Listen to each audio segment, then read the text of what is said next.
اما بعد فاعوذ باللہ من الشیطان الرجیم بسم اللہ الرحمن الرحیم الف لام را کتاب محکمت آیاتہ ثم فصلت من لدن حکیم خبیر۔ الف لام را یہ وہ کتاب ہے جس کی آیات پختہ کی گئی ہیں، مضبوط کی گئی ہیں، پھر ان کی تفصیل کی گئی ہے، انہیں کھولا گیا ہے اس ہستی کی طرف سے جو حکیم اور خبیر ہے، جو کمال حکمت والا اور باخبر ہے۔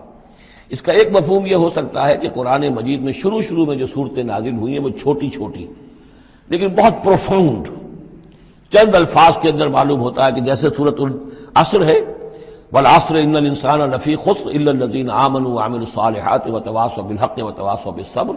اب اس میں کل ہدایت موجود ہے، اور امام شافعی کے وہ اقوال جو ہے میں نے اپنے کتابچے میں راہ نجات سورۃ العصر کی روشنی میں وہ سارے درج کیے ہیں کہ لو لم ینزل من القرآن سواہا لکفت الناس، اگر صرف یہ سورۃ العصر نازل ہوتی، قرآن میں سے کچھ نہ نازل ہوتا تو بھی ہدایت کے لیے کافی تھی۔ اور لو تدبر الناس هذه السورۃ لوسعتهم، اگر لوگ صرف اس سورت پر تدبر کریں، غور کریں، تو یہ ان کی ہدایت کے لیے کافی ہو جائے گی۔ تو ابتدائی صورتیں اور آیتیں بڑی محکم، لیکن اس کے بعد تفصیل انہی کی بیان ہوئی ہے۔ اللہ تعبدوا الا اللہ، یہ کتاب کس پیغام کے ساتھ آئی ہے؟ نہ پوجو کسی کو سوائے اللہ کے۔ اننی لکم منہ نذیر و بشیر، یقیناً میں ہوں تمہارے لیے اس کی جانب سے خبردار کرنے والا اور بشارت دینے والا۔ یہ دو الفاظ بار بار آ رہے ہیں، بشیر اور نذیر، نذیر اور بشیر۔ وما نرسل المرسلین الا مبشرین ومنذرین، رسلا مبشرین ومنذرین لئلا یکون للناس علی اللہ حجۃ بعد الرسل وکان اللہ عزیزا حکیما۔ وان استغفروا ربکم، اور یہ کہ اپنے رب سے استغفار کرو، معافی چاہو۔ ثم توبوا الیہ، اور پھر اس کی جناب میں رجوع کرو، اس کی طرف بڑھو۔ یمتعکم متاعا حسنا، وہ تمہیں ساز و سامان دے گا دنیا کی زندگی میں بھی اچھا فائدہ، الی اجل مسمی، ایک وقت معین تک کے لیے، دنیا میں بھی تمہارے لیے حسنا ہوگا۔ ویؤت کل ذی فضل فضلہ، اور ہر صاحب فضل کو اس کے حصے کا فضل عطا کرے گا۔ یہاں جو ذی فضل سے مراد ہے مستحق فضل، جو بھی فضل کا مستحق ہے اسے اللہ تعالیٰ اس کا فضل عطا کرے گا۔ وَإِن تَوَلَّوْا، اور اگر تم پھر جاؤ گے، فَإِنِّي أَخَافُ عَلَيْكُمْ عَذَابَ يَوْمٍ كَبِيرٍ، تو پھر مجھے اندیشہ ہے کہ تم پر بہت بڑے دن کا ایک عذاب آئے گا۔ إِلَى اللَّهِ مَرْجِعُكُمْ، تمہاری طرف اللہ ہی کی طرف تمہیں لوٹ جانا ہے، وَهُوَ عَلَى كُلِّ شَيْءٍ قَدِيرٌ، اور وہ ہر چیز پر قادر ہے۔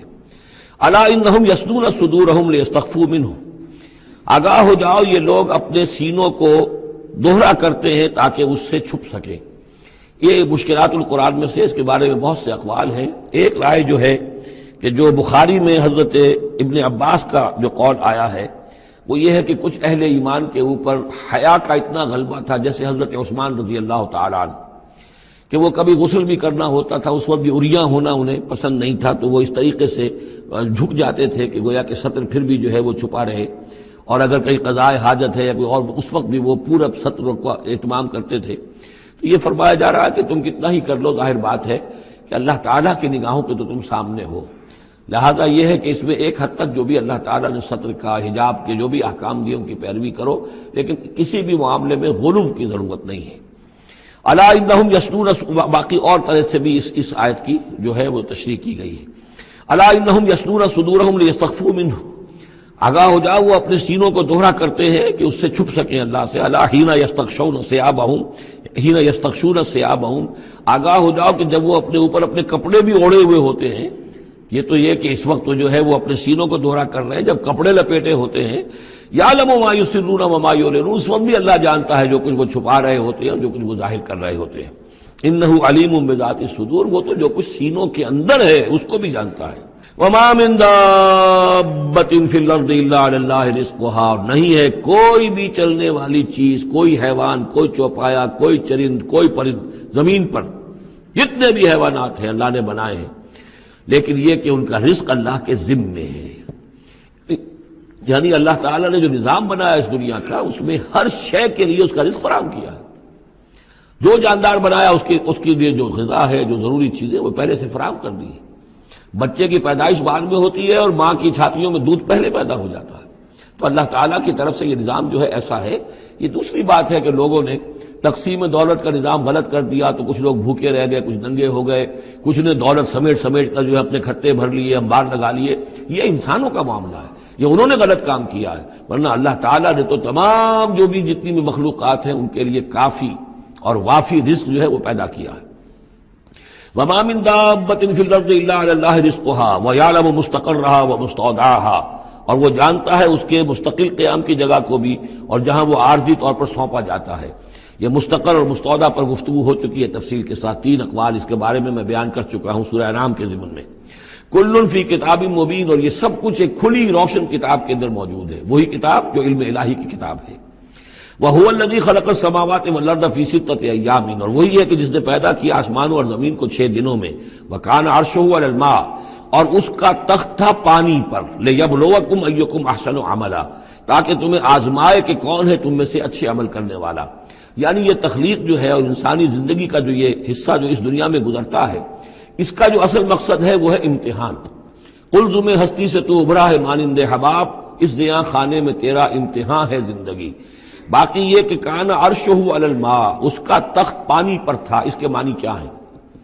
میرے نزدیک اب بھی یہ آیات متشابہات میں سے ہے، لیکن ایک انداز ایسا ہے کہ جس سے محسوس ہوتا ہے کہ شاید وہ اس کی طرف اشارہ کیا جا رہا ہو کہ یہ دنیا جب بنی ہے، یہ زمین جب ٹھنڈی ہونے لگی ہے تو ٹھنڈی ہو کر اس کے بخارات نکلے ہیں، اور وہ اس کے گرد جو فضا بنی ہے، ایٹماسفیئر، اس کے اندر یہ گیسز گئی ہیں۔ ان گیسز کے اندر جو ہے ہائیڈروجن اور آکسیجن کے ذریعے سے پھر پانی پیدا ہوا ہے، اور طویل عرصے تک بارشیں ہوتی رہیں، طویل عرصے تک، لاکھوں سال یہ کہتے ہیں کہ بارش ہوئی ہے۔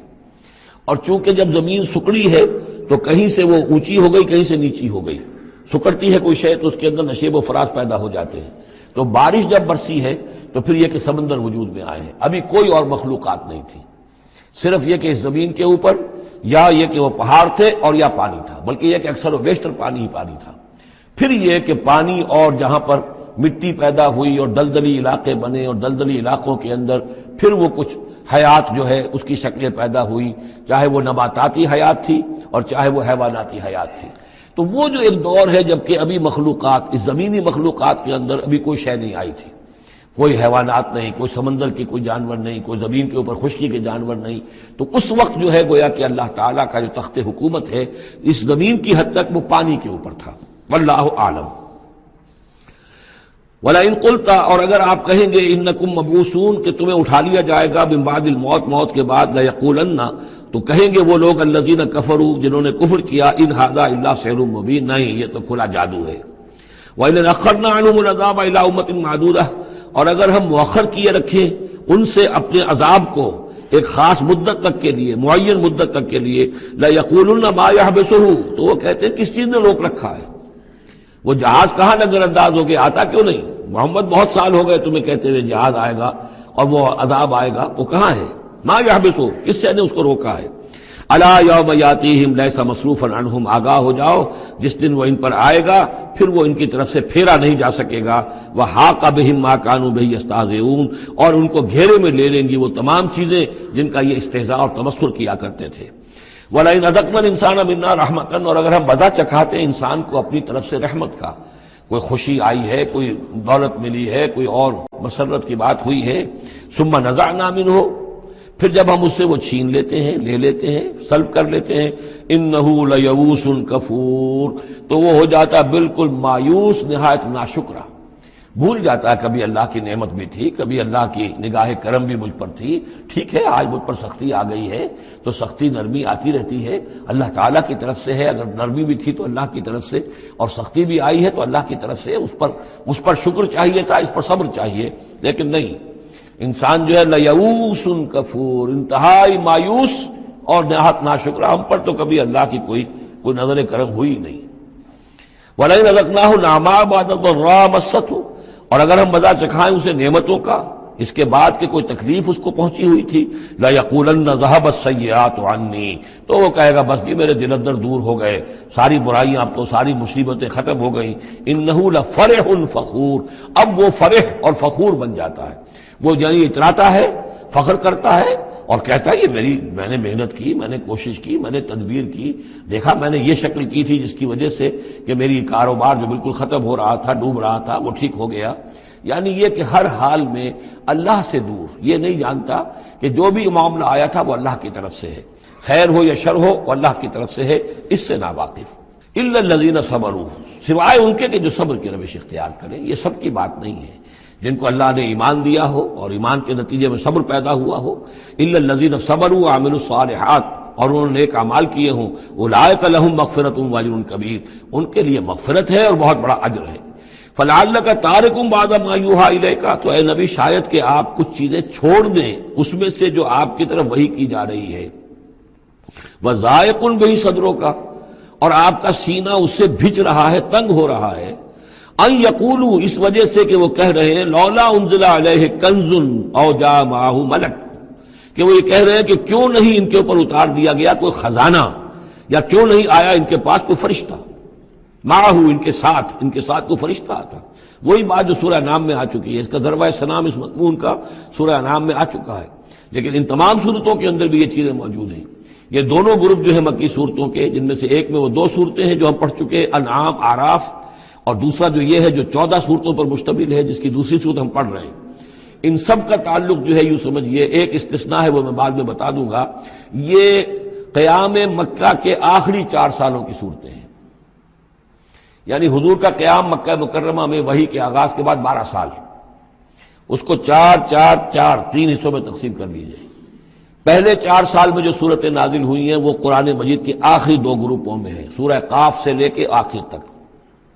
درمیانی 4 سال جو تھے ان کے درمیان جو ہیں وہ درمیانی 2 گروپوں میں ہیں، اور یہ جو ہے شروع کے 2 گروپ جو ہیں ان کے اندر وہ صورتیں ہیں کہ جو آخری دور میں نازل ہوئی ہیں، آخری 4 سالوں میں، اور ان میں یہ مضمون کثرت سے ملے گا۔ فلعلک تارک بعض ما یوحی الیک، تو شاید ہے نبی آپ ترک کر دیں گے بعض چیزیں جو آپ کی طرف وحی کی گئی ہیں، وضائق بہ صدرک، اور آپ کا سینہ جو ہے اس پر بھچ رہا ہے۔ ان یقولوا، کہ وہ یہ کہہ رہے ہیں لولا انزل علیہ کنز، کیوں نہیں اتار دیا گیا ان پر کوئی خزانہ، او جاء معہ ملک، یا ان کے پاس آ گیا ہوتا کوئی فرشتہ۔ انما انت نذیر، دیکھیے پھر آپ سمجھ لیجئے آپ کا فرض منصبی یہ ہے کہ آپ صرف ایک خبردار کرنے والے ہیں۔ واللہ علی کل شیء وکیل، باقی ہر چیز کا ذمہ دار اللہ ہے۔ کب عذاب بھیجنا ہے، کب نہیں بھیجنا، کوئی معجزہ دکھانا ہے یا نہیں دکھانا، کس کو ایمان کی توفیق دینی ہے کس کو نہیں دینی ہے، یہ سارے معاملات اللہ کے ہاتھ میں ہیں۔ ام یقولون افتراہ، کیا ان کا کہنا یہ ہے کہ یہ قرآن جو ہے محمد نے خود گھڑ لیا ہے؟ قل فاتوا بعشر سور مثلہ مفتریات، اب یہ ہے وہ چیلنج جو دوسرے نمبر پر دیا گیا۔ پہلا چیلنج تھا کہ تم پورے قرآن جیسی کوئی کتاب بنا کر لاؤ، وہ آگے چل کر آئے گا سورہ بنی اسرائیل میں اور دوسری صورتوں میں۔ اس سے نیچے اتر کر اچھا 10 صورتیں بنا کے لے آؤ، اس سے نیچے پر سبیل تنزل 1 صورت، اس 1 صورت کی بات سورہ یونس میں بھی آ چکی ہے اور سورہ بقرہ میں بھی، یہاں وہ 10 والا معاملہ ہے۔ قل فاتوا بعشر سور مثلہ مفتریات، تو ان سے کہیے کہ اچھا اگر ایسا ہی یہ قرآن گھڑا جا سکتا ہے اور انسان کی قوت اور قدرت میں ہے کہ ایسی کتاب تصنیف کر لے، تو تم 10 صورتیں تم بھی اس کی تصنیف کر کے لے آؤ۔ وَادْعُوا مَنِ اسْتَطَعْتُم مِّن دُونِ اللَّهِ إِن كُنتُمْ صَادِقِينَ، اور جن کو بھی تم بلا سکو اللہ کے سوا بلا لو مدد کے لیے اگر تم سچے ہو۔ فَإِن لَّمْ يَسْتَجِيبُوا لَكُمْ، پھر اگر وہ تمہارے مددگار جو ہے تمہاری اس دعا کو قبول نہ کرے، نہ پورا کرے، یا یہ کہ اے مسلمانوں اگر تمہارا یہ چیلنج جو ہے یہ کفار قبول نہ کریں، فَاعْلَمُوا أَنَّمَا أُنزِلَ بِعِلْمِ اللَّهِ، تو جان لو تمہیں یقین قابل ہونا چاہیے کہ یہ اللہ تعالیٰ ہی کے علم سے نازل ہوا ہے، وَلَا إِلَٰهَ إِلَّا هُوَ، اور اللہ کے سوا کوئی معبود نہیں، فَهَلْ أَنْتُم مُسْلِمُونَ، تو اب اللہ کا حکم مانتے ہو یا نہیں، فرما برداری کرتے ہو کہ نہیں۔ یہ کفار ہی سے خطاب ہے کہ اگر تمہارے وہ جو معبود ہیں تم ان کو پکارو کہ اس جیسی 10 صورتیں ہمیں بھی، آپ بھی کچھ کوشش کریں، ہم بھی کوشش کرتے ہیں مل جل کر، کچھ آپ القاء فرمائیں، الہام فرمائیں، کچھ ہم محنت کرتے ہیں، اور اگر وہ نہ کریں تو پھر جان لو فَاعْلَمُوا أَنَّمَا أُنزِلَ بِعِلْمِ اللَّهِ وَلَا إِلَٰهَ إِلَّا هُوَ فَهَلْ أَنْتُم مُسْلِمُونَ مَنْ كَانَ يُرِيدُ الْحَيَاةَ الدُّنْيَا وَزِينَتَهَا نُوَفِّ إِلَيْهِمْ أَعْمَالَهُمْ فِيهَا وَهُمْ فِيهَا لَا يُبْخَسُونَ، جو لوگ بھی طالب ہوتے ہیں، ارادہ کر لیتے ہیں، طالب ہوتے ہیں دنیا کی زندگی کا اور اس کی زینت کا، زیبائش، آرائش، چمک دمک، ساز و سامان، اسی کے پیچھے پڑے ہوئے ہیں، محنت کر رہے ہیں، بھاگ دوڑ کر رہے ہیں، خون پسینہ ایک کر رہے ہیں، دن رات ایک کر دیا ہے۔ نوفِ الیہم اعمالہم فیہا، ہم اسی دنیا کی زندگی میں ان کے اعمال کا پورا پورا بدلہ دے دیتے ہیں۔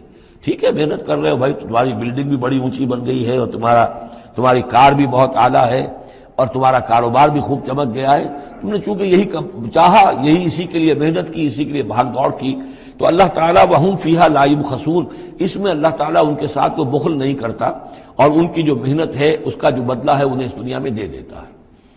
لیکن اولئک الذین لیس لہم فی الآخرۃ الا النار، لیکن پھر یہ وہ لوگ ہیں جن کے لیے آخرت میں کچھ نہیں ہے سوائے آگ کے، ساری محنت بھاگ دوڑ دھوپ یہاں کے لیے تھی، یہاں ہم نے تمہیں دے دیا۔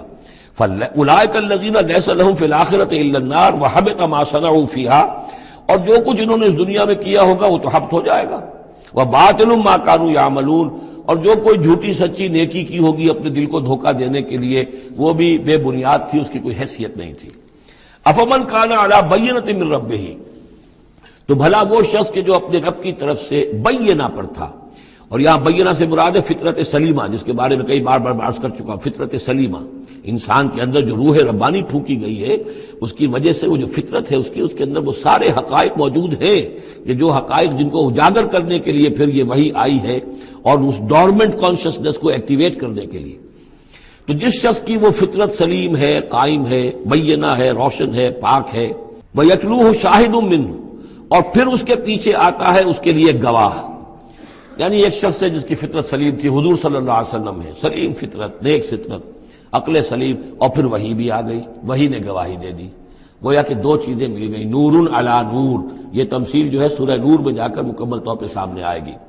افمن کان علی بینۃ من ربہ ویتلوہ شاہد منہ ومن قبلہ کتاب موسیٰ اماما ورحمہ، اور پھر اس کے علاوہ اس سے پہلے کتاب موسیٰ موجود ہے جو امام بھی تھی، رہنمائی کرنے والی، اور رحمت بھی تھی، یعنی دوسری تصدیق ہو رہی ہے وہ تورات سے ہو رہی ہے۔ تو فطرت محمدی صلی اللہ علیہ وسلم وہ بینہ، وہ روشن خالص، پھر وہی جو آپ پر آ گئی نور علی نور، اور نمبر 3 تورات جو ہے اس کی تصدیق کر رہی ہے، یہ گویا کہ اور اضافی چیز۔ اولئک یؤمنون بہ، یہی لوگ ہیں کہ جو اس پر ایمان لائیں گے، ومن یکفر بہ من الاحزاب، اور جو اس کا انکار کریں گے، کفر کریں گے اس کتاب کا، من الاحزاب، ان تمام گروہوں میں سے، فرقوں میں سے، چاہے وہ مشرکین مکہ ہوں اور چاہے وہ اہل کتاب ہوں، فالنار موعدہ، تو پھر آگ ہی ان کے وعدے کی جگہ ہے۔ فلا تک فی بریۃ منہ، تو اے نبی آپ ان کے بارے میں کسی شک و شبے میں نہ رہیں، انہ الحق من ربک، یقیناً یہ حق ہے آپ کے رب کی طرف سے، ولکن اکثر الناس لا یؤمنون، لیکن اکثر لوگ ایمان لانے والے نہیں ہیں۔ ومن اظلم ممن افترى علی اللہ کذبا، اور کون زیادہ ظالم ہوگا، اس سے بڑھ کر ظالم ہوگا اس سے کہ جس نے اللہ پر جھوٹ باندھا، گھڑ کر کوئی چیز اللہ کی طرف منسوب کر دی۔ اولئک یعرضون علی ربہم، یہ وہ لوگ ہیں کہ جو پیش کیے جائیں گے اپنے رب کے سامنے، ویقول الاشہاد، اور لوگ کہیں گے، گواہی دینے والے کہیں گے، ہؤلاء الذین کذبوا علی ربہم، یہ وہ لوگ ہیں جنہوں نے جھوٹ کہا تھا اپنے رب پر۔ غلام احمد قادیانی کو کھڑا کیا جائے گا، یہ ہے وہ شخص کہ جس نے جھوٹ اپنی جو ہے باتیں منسوب کی ہیں اللہ کی طرف، جس نے بھی جھوٹی نبوت کا دعویٰ کیا۔ ہؤلاء الذین کذبوا علی ربہم، انہوں نے جھوٹ بولا اللہ پر اور تہمت باندھی اللہ پر کہ مجھ پر وہی بھیجی ہے۔ الا لعنت اللہ علی الظالمین، آگاہ ہو جاؤ ایسے ظالموں پر اللہ کی لعنت ہے۔ الذین یصدون عن سبیل اللہ، جو اللہ کے راستے سے روکتے ہیں، وَيَبْغُونَهَا عِوَجًا، اور اس میں کجیاں نکالتے ہیں، ڈھونڈتے ہیں، مین میخ نکالتے ہیں تاکہ لوگ جو ہے اس راستے کو اختیار نہ کریں۔ وَهُمْ بِالْآخِرَةِ هُمْ كَافِرُونَ، اور آخرت کے وہ بالکل انکاری ہیں اور منکر ہیں، اور اصل تو ان کی بیماری یہی ہے، آخرت کا انکار ہے، جس کی وجہ سے کہ ان کی عقلوں پر پردے پڑے ہوئے ہیں۔ آخرت سے جو ان کی بے رغبتی ہے، لا یرجون لقاءنا، جو سورہ یونس میں ہم نے بار بار پڑھا، وہ لوگ کہ جو ہم سے ملاقات کے امیدوار ہی نہیں، یہ ہے اصل میں کہ جو غفلت کی اصل جڑ اور بنیاد ہے۔ اولئک لم یکونوا معجزین فی الارض، یہ وہ لوگ ہیں کہ یہ ہرگز زمین میں عاجز کرنے والے نہیں ہیں، یہ شکست نہیں دے سکتے حق کو، یہ اللہ تعالیٰ کو شکست نہیں دے سکتے، اللہ کے رسول کو شکست نہیں دے سکتے۔ لم یکونوا معجزین فی الارض وما کان لهم من دون اللہ من اولیاء، اور نہ ہی ان کے اللہ کے سوا یا اللہ کے مقابلے میں کوئی مددگار اور حمایتی ہیں۔ یضاعف لهم العذاب، ان کے لیے تو عذاب بڑھایا جاتا رہے گا، دگنا کیا جاتا رہے گا۔ ما كانوا يستطيعون السمع وما كانوا يبصرون، اور وہ اس لیے کہ نہ تو وہ سننے کی صلاحیت رکھتے تھے اور نہ دیکھتے تھے، اندھے اور بہرے ہو گئے تھے۔ سم بکم عمی فهم لا يرجعون، اس لیے اب ان کے لیے عذاب جو ہے بڑھایا جاتا رہے گا۔ اولئک الذین خسروا انفسهم، یہ وہ لوگ ہیں جنہوں نے اپنے آپ کو ہلاک کر لیا، تباہ و برباد کر دیا۔ وضل عنہم ما كانوا یفترون، اور ان سے سب گم ہو کر رہ گئی وہ ساری افترا جو وہ کرتے رہے تھے۔ وہ کہاں گئے معبود، کہاں گئے من گھڑت خیالات، کہاں ہیں وہ شفعاء، کہاں ہیں وہ چھڑانے والے، وہ سب کے سب جو ضل عنہم ما كانوا یفترون، گم ہو گئے وہ سب کہ جس کا کہ انہوں نے افترا کیا تھا۔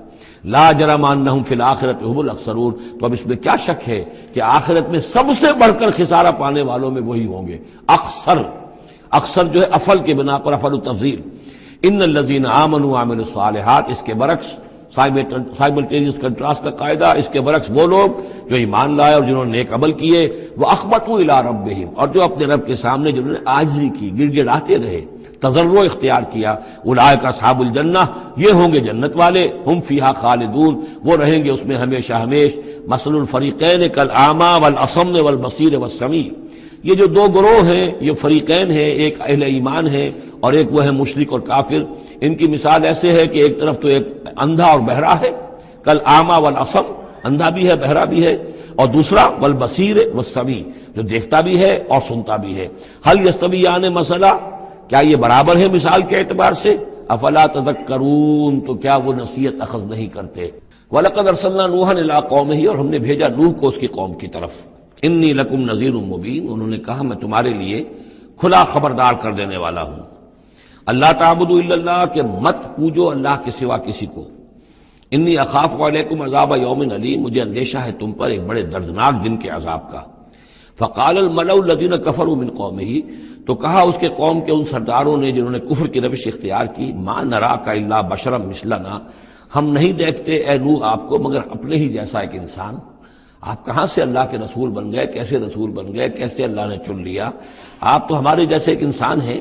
وما نراک اتبعک الا الذین هم اراذلنا بادی الرائے، اور اس سے بھی آگے بڑھ کر ہم نہیں دیکھتے مگر یہ کہ آپ کی پیروی کرنے والے تو وہ لوگ ہیں جو ہماری نگاہوں میں ذلیل ہیں، کمینے ہیں، نچلے طبقے کے لوگ ہیں، گھٹیا لوگ ہیں، بادی الرائے، بلا تعمل نظر آ رہا ہے کہ صرف کچھ کمی کاری لوگ آپ کے گرد جمع ہو گئے، کوئی معقول آدمی، کوئی سردار قوم کا کوئی آپ کے گرد آیا ہی نہیں۔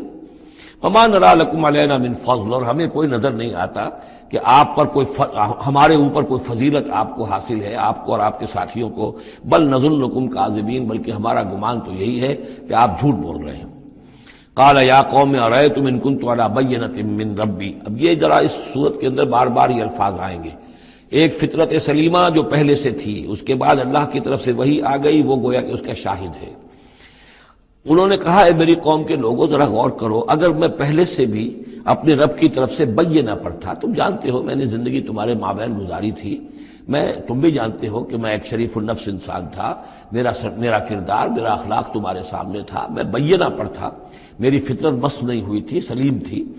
وآتانی رحمۃ من عنده، پھر اللہ نے مجھے رحمت بھی عطا فرما دی اپنے پاس سے، یعنی جو وحی آئی ہے میرے پاس وہ اللہ تعالیٰ کی رحمت ہے۔ فعمیت علیکم، اور وہ چیز وہ ہے کہ جس کو تمہاری آنکھوں سے مخفی رکھا ہے، اب میں کیا کروں، فرشتہ میرے پاس تو آتا ہے، وہی میرے پاس آتی ہے، یہ چیز جو ہے میرے تو تجربے میں ہے، مائی پرسنل ایکسپیرینس، لیکن یہ کہ تم سے یہ چھپا کر رکھی گئی ہے۔ انلزمکموہا وانتم لہا کارہون، بہرحال ہم زبردستی چپکا نہیں سکتے اپنی یہ بات آپ لوگوں کو، اگر آپ کو پسند نہیں ہے، اگر بیزار ہیں تو یہ اختیار ہمارے پاس نہیں ہے کہ ہم زبردستی آپ کو ان باتوں کا قائل کر دیں اور یہ باتیں لازماً آپ پر تھوپ دیں۔ وَيَا قَوْمِ لَا أَسْأَلُكُمْ عَلَيْهِ مَالًا، اور میری قوم کے لوگوں دیکھو میں تم سے کوئی اجرت نہیں مانگتا، مال طلب نہیں کرتا، کوئی تاوان تم پر نہیں ڈالا ہے۔ ان اجریہ الا علی اللہ، نہیں ہے میرا اجر مگر اللہ کے ذمہ۔ وما انا بطارد الذین آمنوا، اور جن کو تم کہہ رہے ہو یہ گھٹیا لوگ ہیں، کمی کاری لوگ ہیں، کمین لوگ ہیں، میں ان کو اپنے پاس سے دھتکار نہیں سکتا، میں یہاں سے کھدیڑ نہیں سکتا ان کو، میں نہیں ہوں کھدیڑنے والا ان کو اپنے پاس سے۔ انہم ملاقو ربہم، یہ اپنے رب سے ملاقات کریں گے۔ ولیکنی اراکم قوما تجہلون، لیکن میں دیکھتا ہوں کہ تم ضرور جہل میں اور جہالت میں مبتلا ہو گئے ہو۔ وَيَا قَوْمِ مَن يَنصُرُنِي مِنَ اللَّهِ إِن طَرَدتُّهُمْ، اور میری قوم کے لوگوں سوچو اگر میں ان اہل ایمان کو اپنے ہاں سے ہانک دوں، یہاں سے بھگا دوں، یہاں سے دھتکار دوں، تو کون مدد کرے گا میری اللہ کے مقابلے میں؟ یہ اللہ کے ماننے والے، اللہ کے چاہنے والے، اللہ کا ذکر کرنے والے، اللہ سے دعائیں مانگنے والے، اللہ کے روح انور کے یہ طالب ہیں، اس کی رضا جو ہیں۔ افلا تذکرون، تو کیا تم نصیحت اخذ نہیں کرتے؟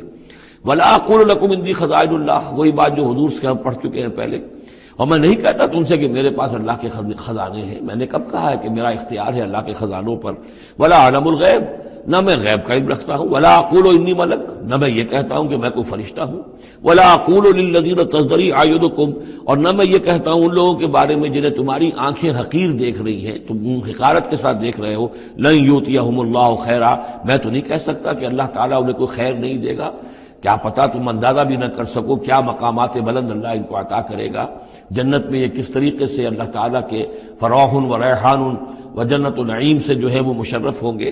لا اقول انی ملک ولا اقول للذین تزدری اعینکم لن یؤتیہم اللہ خیرا، اللہ اعلم بما فی انفسہم، جو کچھ ان کے جیوں میں ہے دلوں میں اللہ خوب جانتا ہے، کس کے دل میں کتنا خلوص ہے، کتنی محبت ہے اللہ کے ساتھ، کتنی شوق ہے، کتنا شوق ہے اللہ سے ملاقات کا، تو یہ اللہ جانتا ہے۔ انی اذا لمن الظالمین، اگر میں تمہارے ان تانوں سے تنگ آ کر میں ان کو اپنے پاس سے اٹھا دوں، بھگا دوں، تو پھر یہ کہ میں تو خود ظالموں میں سے ہو جاؤں گا۔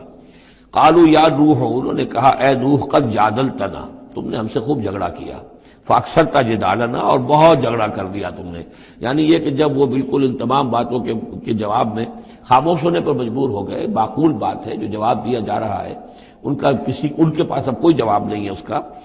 فاتنا بما تعدنا ان کنت من الصادقین، اب آخری بات وہی ضد اور ہٹ درمی کی، تو پھر لے آؤ جس چیز کی ہمیں دھمکی دے رہے ہو، اگر تم سچے ہو وہ عذاب لے آؤ۔ اب ہم جو ہے ہمارے کان پک گئے ہیں تمہارے یہ بات سنتے سنتے، اور تم سے یہ مذاکرہ اور مجادلہ اور مناظرہ جو ہے مزید ہم جاری نہیں رکھنا چاہتے۔ قال انما یاتیکم بہ اللہ ان شاء، انہوں نے فرمایا کہ وہ تو اللہ لے آئے گا وہ عذاب تمہارے اوپر اگر وہ چاہے گا، انما یاتیکم بہ اللہ، وہ لائے گا تمہارے اوپر اللہ انشاء اگر وہ چاہے گا، وما انتم بمعجزین، اور پھر تم اس کو تھکا نہیں سکو گے بھاگ کر، یعنی تم اسے ہرا نہیں سکو گے، تم اس سے بچ کر بھاگ نہیں سکو گے۔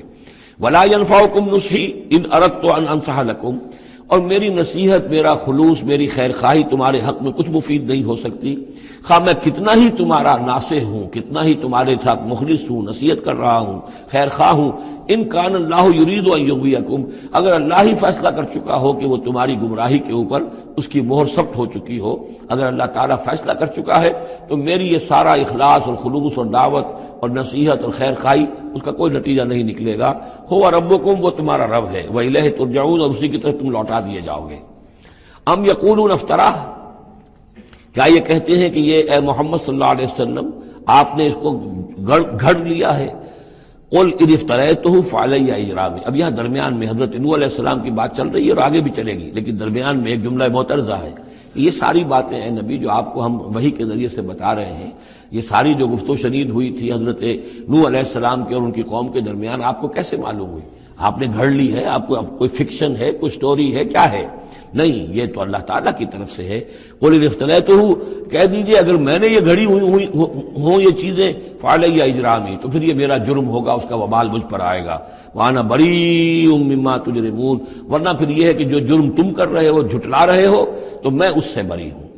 وأوحی الی نوح، اور وحی کر دیا گیا نوح کی جانب، انہ لن یؤمن من قومک الا من قد آمن، اب کوئی اور شخص ایمان نہیں لائے گا تمہاری قوم میں سے سوائے ان کے جو ایمان لا چکے ہیں۔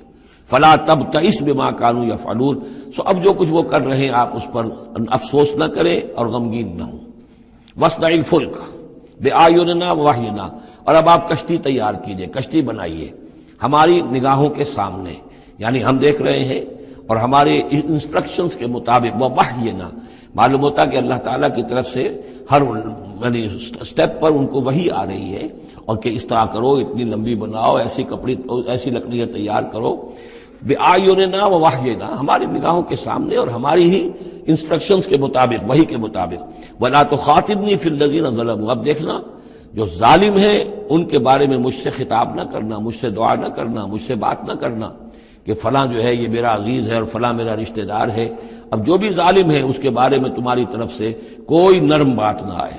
انہم مغرقون، اب یہ سب کے سب غرق کیے جائیں گے۔ وَيَصْنَعُ الْفُلْكَ، اب وہ نقشہ دیکھیے آپ چشم تصور سے، خشکی پر بیٹھے ہوئے ہیں اور حضرت نوح علیہ السلام آس پاس سمندر کہیں ہے ہی نہیں اور وہ کشتی بنا رہے ہیں۔ وَيَصْنَعُ الْفُلْكَ، اور وہ بنا رہے ہیں کشتی۔ وَكُلَّمَا مَرَّ عَلَيْهِ مَلَأٌ مِّن قَوْمِهِ سَخِرُوا مِنْهُ، جب بھی ان کی قوم کے سردار ان کے پاس سے گزرتے تھے وہ مذاق اڑاتے تھے کہ معلوم ہوتا ہے اب تک تو ہم سمجھتے تھے کہ بہرحال یہ کچھ شاید بات بنا رہا ہے، جھوٹ بول رہا ہے، کیا کر رہا ہے، اب تو معلوم ہوتا ہے بالکل ہی مت ماری گئی، اب کوئی جو ہے ہوش ٹھکانے نہیں رہے یہ۔ تو وہ ہنستے تھے، سخروا منہ قال ان تسخروا منا فإنا نسخر منکم کما تسخرون۔ حضرت نوح فرماتے تھے کہ تم اگر ہم سے اب اس تمسخر کر رہے ہو، مذاق اڑا رہے ہو، تو وہ وقت قریب آنے والا ہے کہ ہم تمہارا مذاق اڑائیں گے جیسے کہ تم مذاق اڑا رہے ہو ہمارا۔ فسوف تعلمون من یاتیہ عذاب یخزیہ، تو تم ان قریب جان لوگے کہ کون ہے وہ جن پر کہ عذاب آتا ہے جو ان کو رسوا کر دے گا، ویحل علیہ عذاب مقیم، اور اس پر اترے گا وہ عذاب کے جو قائم رہنے والا ہے اور دائمی ہے۔ حتی اذا جاء امرنا وفارت التنور، یہاں تک کہ جب ہمارا حکم آ گیا اور جوش مارا تنور نے۔ اب یہ جو ہے جہاں تک اس کا یعنی جیوگرافیکل یا جیولوجیکل جو بھی اس کا پس منظر ہے، اس کے ضمن میں ایچ جی ویلز نے جو بات کہی ہے وہ میں آپ کو بتا دینا چاہتا ہوں۔ اس کا کہنا یہ ہے کہ میڈیٹرینین کا جو اس کی سطح وہ بہت بلند تھی، اور ساحل کے ساتھ ساتھ جو ہے اس کے جو مشرقی ساحل ہے اس کا جو شام کا اور فلسطین کا، تو یہاں پر جو ہے وہ اونچے پہاڑ تھے۔ جیسے کراچی کے بارے میں بھی کہا جاتا ہے کہ کراچی کے بعض علاقے جو ہیں وہ سطح سمندر سے نیچے ہیں، لیکن ساحل کے ساتھ ساتھ اونچا علاقہ ایسا ہے کہ جو سمندر کو روکے ہوئے ہے۔ اگر کسی جگہ پر ایسا ہو تو اگر کہیں کوئی ایک سوراخ بھی ہو جائے تو یہ ایسا ہی ہے جیسے کسی بڑے بند میں سوراخ ہو جائے۔ اگر خدا نہ خواستہ کہیں تربیلا ڈیم میں یا کہیں کوئی اور اس طریقے کی بات ہو جائے تو پھر جو تباہی آئے گی اس کا آپ اندازہ کر لیجئے۔ تو ان کا کہنا یہ ہے کہ وہ سیلاب جو آیا ہے تو میڈیٹرینین میں وہ جو اس کا ساحلی علاقہ تھا اس میں سے کہیں وہ راستہ نکلا ہے پانی کا، اور پھر سمندر آیا ہے، اور وہ سمندر جو ہے پورے مڈل ایسٹ کے علاقے کے اوپر جو ہے اس کے اوپر وہ پانی سمندر کی شکل بن گیا ہے۔ یہ ہے ان کی تعبیر، اس لیے کہ تاریخی طور پر اور طبقات الارض کا جو علم ہے وہ بتاتا ہے کہ اس پورے علاقے میں ایک بہت بڑے وسیع پیمانے پر فلڈ کے آثار موجود ہیں۔ وہ آثار جو ہیں وہ ایسے ہیں کہ اس پورے علاقے کے اندر وہ فلڈ آیا تھا، اور اس کی یہ توجیہ ہے جو وہ لوگ کرتے ہیں۔ بہرحال اس میں تین چیزیں ہوئی ہیں، ایک تو یہ کہ کسی ایک جگہ سے کوئی تنور، ہو سکتا ہے کہ کوئی سوراخ جو ہے، جیسے کہ آپ کو معلوم ہے بڑے بڑے جو بند ہیں ان میں بعض اوقات صرف جو چوہوں کے بل ہوتے ہیں ان کی وجہ سے سوراخ ہو جاتے ہیں۔ نہروں کے کناروں میں جو بند ٹوٹتا ہے نہر کا، تو کہیں کوئی چوہوں نے کوئی سوراخ کیا ہوتا، اس میں سے پانی بہنا شروع ہوا اور نہر ٹوٹ گئی۔ اسی طریقے سے ہو سکتا ہے کہ کسی تنور کے اندر سے پہلی مرتبہ پانی نکلا ہو۔ پھر یہ کہ زمین کے بھی اللہ تعالیٰ نے جو ہے وہ کھول دیے سوتے، اور آسمان سے بھی پانی برسا، تو یہ پانی جو ہے زمین کا اور آسمان کا پھر مل گیا، اور اس طریقے سے وہ عظیم جو ہے سیلاب آیا جس سے کہ وہ پوری قوم ہلاک ہو گئی، اور وہ کشتی جو ہے وہ بہت عرصے تک تیرتی رہی اس سمندر کے اوپر، اور پھر ہوتی ہوئی وہ کوہ ارارات میں اس کی جو ایک چوٹی ہے جودی، اس پر جا کر ٹک گئی۔ واللہ عالم، ابھی اس پر مزید ضرورت ہے اصل میں کام کرنے کی۔ ویسے یہ خبریں بھی ہیں کہ بعض اوقات کوئی کشتی نما چیز دیکھی گئی ہے۔ یہ علاقہ جو ہے اصل میں کہ جو جہاں پہ ترکی کی سرحد ملتی ہے روس کے ساتھ، ادھر وہ آذربائیجان وغیرہ کا علاقہ ہے، ادھر پھر یہ ترکی ہے، اوپر روس کا علاقہ جو ہے، تو اس میں ادھر سے راستہ جو ہے بہت دشوار گزار ہے، چڑھ نہیں سکتے۔ روس کی طرف سے راستہ ہے، اس کی چوٹیوں پر بعض پائلٹس نے کہیں دیکھا ہے اور خبر دی ہے کہ کوئی بہت بڑی کشتی قسم کی شے جو ہے وہ کسی چوٹی کے اوپر رکھی ہوئی ہے، اور قرآن مجید چونکہ بار بار کہتا ہے کہ ہم اسے برقرار رکھیں گے، ایک وقت آئے گا کہ وہ لوگوں کے لیے ایک نشانی بن کر ظاہر ہوگی، تو اس سے معلوم ہوتا ہے کہ وہ کشتی اب بھی وہاں پر موجود ہے اور انسان جو ہے اس تک رسائی حاصل کرے گا۔ وَيَصْنَعُ الْفُلْكَ فَكُلَّمَا مَرَّ وَفَارَ التَّنُورُ حَتَّىٰ إِذَا جَاءَ أَمْرُنَا وَفَارَ التَّنُورُ، جب ہمارا حکم آ پہنچا اور جوش مارا تنور نے، ابل پڑا تنور۔ قُلْ نَحْمِلُ فِيهَا مِن كُلِّ زَوْجَيْنِ اثْنَيْنِ، تو ہم نے کہا اے نوح اپنی اس کشتی میں تمام حیوانات کا ایک ایک جوڑا رکھ لو، وَأَهْلَكَ، اور اپنے گھر والوں کو بھی، اپنے گھر والے اہل و عیال کو، إِلَّا مَنْ سَبَقَ عَلَيْهِ الْقَوْلُ، سوائے آپ کے اہل و عیال میں سے وہ کہ جن کے بارے میں پہلے حکم گزر چکا ہے۔ یہ حضرت نوح کے خاندان میں سے ایک ان کی بیوی اور اسی بیوی کا بیٹا یام، تین بیٹے ان کے ساتھ بچے ہیں جو اہل ایمان تھے، حام، سام اور یافس۔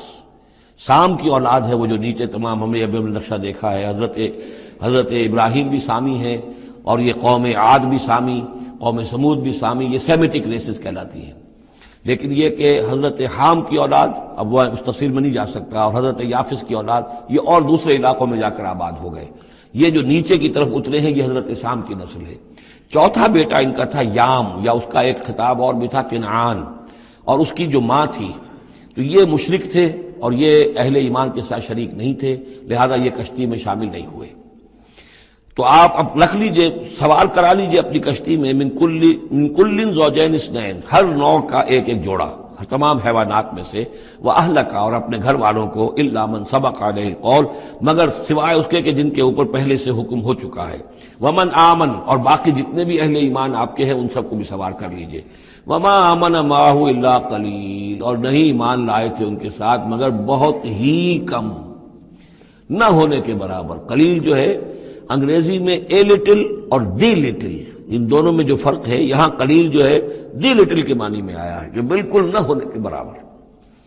وقال اركبوا فيها بسم الله مجريها ومرساها، اور حضرت نوح نے فرمایا اب سوار ہو جاؤ اس میں، اللہ کے نام کے ساتھ ہی ہے اس کا چلنا بھی اور اس کا لنگر انداز ہونا بھی، اللہ ہی اس کو چلائے گا بھی جب تک یہ پانی میں تیرتی رہے گی، اور اللہ ہی کے حکم سے یہ لنگر انداز ہوگی جہاں بھی اللہ کی مشیت ہوگی کہ یہ لنگر انداز ہو جائے۔ ان ربی لغفور الرحیم، یقین میرا رب غفور الرحیم ہے۔ وہی تجری بہم فی موج کالجبال، اب وہ کشتی چل رہی تھی ان کو لے کر موجوں میں، اور موجیں پہاڑ پہاڑ جیسی موجیں۔ ونادى نوح ابنہ، اور نوح نے پکارا اپنے بیٹے کو، اسی کو یام کو یا کنعان کو، وکان فی معزل، اور وہ ایک کنارے کی طرف تھا، یا بنی ارکب معنا، اے میرے بیٹے آؤ ہمارے ساتھ شریک ہو جاؤ، ولا تکن مع الکافرین، اور کافروں کا ساتھ نہ دو، کافروں کے ساتھ نہ رہو بلکہ ہماری کشتی میں آ جاؤ۔ قال سآوی الی جبل یعصمنی من الماء، اس نے کہا نہیں نہیں، میں ابھی اس پہاڑ کے اوپر چڑھ جاؤں گا، میں وہاں پہنچ جاؤں گا، وہ مجھے پانی سے بچا لے گا۔ قال لا عاصم اليوم من امر اللہ الا من رحم، حضرت نوح نے فرمایا نہیں، آج کے دن کوئی شے بچانے والی نہیں ہے اللہ کے امر سے سوائے اس کے جس پر اللہ ہی رحم فرما دے۔ وحال بینہم الموج، اور اسی گفتگو کے دوران ایک بڑی سی موج حائل ہوئی ان کے مابین، فکان من المغرقین، اور وہ بیٹا جو ہے ان کی نگاہوں کے سامنے غرق ہو گیا۔ وقیل یا ارض ابلعی ماءک، اور کہہ دیا گیا اے زمین اپنے پانی کو نگل جا، واپس پانی زمین کے اندر جذب ہو جائے۔ کتنا وقت لگا ہوگا یہ اللہ بہتر جانتا ہے، لیکن یہ آخر کار جو شکل بنی ہے کہ زمین کے اندر پانی جذب ہو گیا جو زمین سے آیا تھا۔ وَيَا سَمَاءُ أَقْلِعِي، اور اے آسمان تو بھی اب تھم جا، جو بھی بارش آنی تھی، جو اس طوفان کے لیے، اس کو بھی اختتام کا حکم ہو گیا۔ وَغِيضَ الْمَاءُ، اور پانی سکھا دیا گیا۔ وَقُضِيَ الْأَمْرُ، اور فیصلہ چکا دیا گیا۔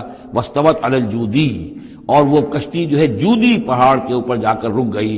وَقِيلَ بُعْدًا لِلْقَوْمِ الظَّالِمِينَ، اور کہہ دیا گیا ہلاکت اور دوری ہے اس قوم کے لیے کہ جو ظالم تھی، یعنی اب اس کا نسیہ منسیہ ہو گئی، اب اس کا نام و نشان موجود نہ رہا۔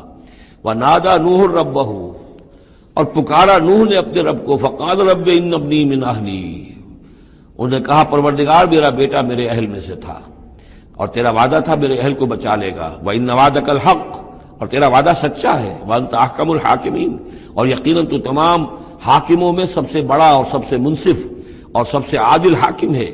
قال یا نوح انہ لیس من اہلک، انہوں نے اللہ نے جواب دیا، اے نوح وہ تمہارے اہل میں سے نہیں ہے۔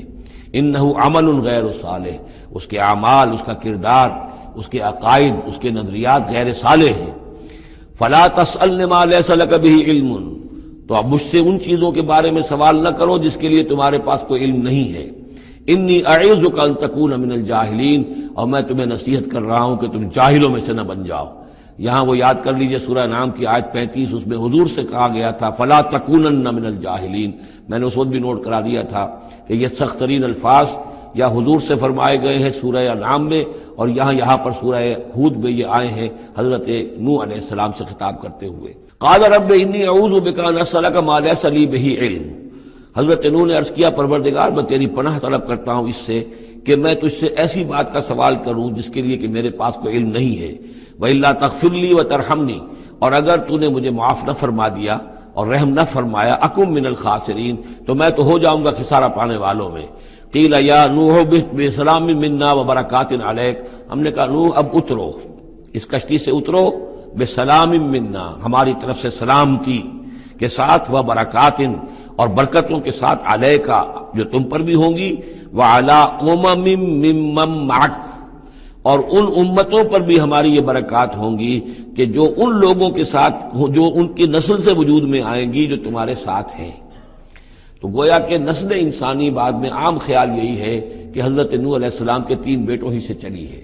باقی اگر کچھ لوگ تھے بھی ان کے ساتھ تو وہ ایسے تھے کہ جن کی کوئی نسل آگے نہیں چلی ہے، بلکہ یہ دنیا کی جو نسلیں اس وقت دنیا میں ہیں نوع انسانی، وہ یہ حضرت یافس، حضرت حام اور حضرت سام کی نسل ہی سے ہیں.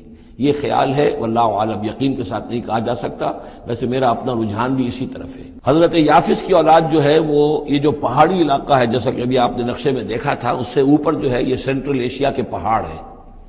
اس پہاڑ کو کراس کیا انہوں نے، اور وہ جو پھر میدانی علاقہ ہے روس کا، اور اس کی طرف سے ہوتے ہوتے وہ سیرائے گوبی سے ہوتے ہوئے چین کا، تو حضرت یافس کی اولاد ادھر پھیل گئی ہے.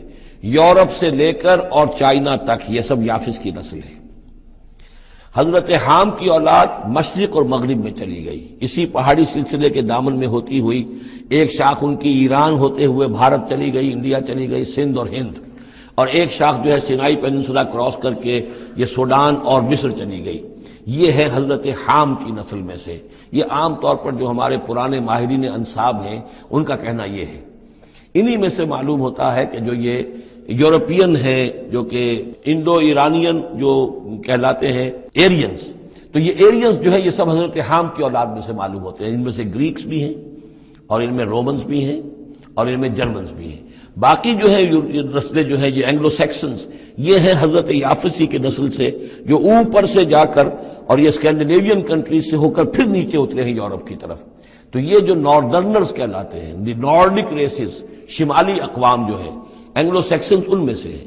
لیکن جو مشرقی یورپ کی یہ اقوام ہیں، یہ اصل میں یہ بھی آریائی نسل جو ہے حضرت حام کی نسل میں سے. واللہ عالم. قال یا نوح بسلام منا وبرکات علیک وعلی امم ممن معک، ان امتوں اور قوموں پر بھی سلامتی اور برکات جو ان میں سے ہوں گی جو تمہارے ساتھ ہیں، تمہارے ساتھ جو اس کشتی میں سوار ہیں. وَأُمَمٌ سَنُمَتِّعُهُمْ، اور کچھ اور قومیں بھی ہوں گی، فرقے ہوں گے جنہیں ہم کچھ سامان دیں گے دنیا کا. ثُمَّ يَمَسُّهُم مِّنَّا عَذَابٌ أَلِيمٌ، اور پھر ان کے اوپر ہماری طرف سے ایک بڑا زبردست عذاب آئے گا، جیسے کہ پھر قوم ہود پر اور قوم صالح پر آیا ہے. تِلْكَ مِنْ أَنبَاءِ الْغَيْبِ نُوحِيهَا إِلَيْكَ، یہ غیب کی خبروں میں سے ہے جو وحی کر رہے ہیں ہم آپ کی جانب اے محمد صلی اللہ علیہ وسلم. وما كنت تعلمها انت ولا قومك، اور نہیں جانتے تھے آپ ان کو، نہ آپ نہ آپ کی قوم ان سے واقف تھی. من قبل هذا، اس سے پہلے. فاصبر، تو اے نبی صبر کیجئے. ان العاقبۃ للمتقین، یقیناً آخری انجام جو ہے وہ بھلا ہوگا اہل تقوی ہی کا. وَإِلَىٰ عَادٍ أَخَاهُمْ هُودًا، یہ سام کی نسل کی ایک شاخ جو نیچے اتری ہے اور یہ پہنچ گئی ہے جزیرہ نماء عرب کے تقریباً جو ساؤتھرن ڈیزرٹ ہے جو آج کا، اس کے اندر. اور عاد کی قوم کی طرف ہم نے بھیجا اخاہم ہودا، ان کے بھائی ہود کو. قال یا قوم اعبدوا اللہ ما لکم من الہ غیرہ ان انتم الا مفترون، انہوں نے کہا میری قوم کے لوگوں تمہارا کوئی الہ اللہ کے سوا نہیں ہے، اور یہ باقی تم نے نام گھڑ لیے ہیں، کوئی اور معبود نہیں ہے، کسی کی حقیقت نہیں ہے. یا قوم لا اسألکم علیہ اجرا، اور میری قوم کے لوگوں میں تم سے کوئی اجر کا طالب نہیں ہوں. ان اجری الا علی الذی فطرنی، نہیں ہے میرا اجر مگر اسی کے ذمے جس نے مجھے پیدا فرمایا. افلا تعقلون، تو کیا تم عقل سے کام نہیں لیتے. وَيَا قَوْمِ اسْتَغْفِرُوا رَبَّكُمْ، اور میری قوم کے لوگوں اللہ سے استغفار کرو، اپنے گناہوں کی معافی چاہو، توبہ کرو، اس شرک اور بت پرستی کو چھوڑو. ثُمَّ تُوبُوا إِلَيْهِ، پھر اس کی جناب میں رجوع کرو. يُرْسِلِ السَّمَاءَ عَلَيْكُمْ مِدْرَارًا، وہ آسمان سے تم پر چھاجوں پانی برسائے گا. وَيَزِدْكُمْ قُوَّةً إِلَىٰ قُوَّتِكُمْ، اور تمہاری جو قوت اس نے عطا کی ہوئی ہے اس میں اور قوت کا اضافہ فرمائے گا. وَلَا تَتَوَلَّوْا مُجْرِمِينَ، لیکن یہ کہ روگردانی نہ کرو مجرموں کی طرح اور مجرم بن کر. قالوا یا ہود ما جئتنا ببینہ، انہوں نے کہا کہ اے ہود دیکھو تم کوئی ہمارے پاس سند لے کر نہیں آئے، کوئی معجزہ لے کر نہیں آئے. وما نحن بتارکی آلہتنا عن قولک، اور ہم نہیں ہیں اپنے معبودوں کو چھوڑنے والے صرف تمہارے کہنے سے. وما نحن لک بمؤمنین، اور ہم نہیں ہیں تمہاری بات ماننے والے.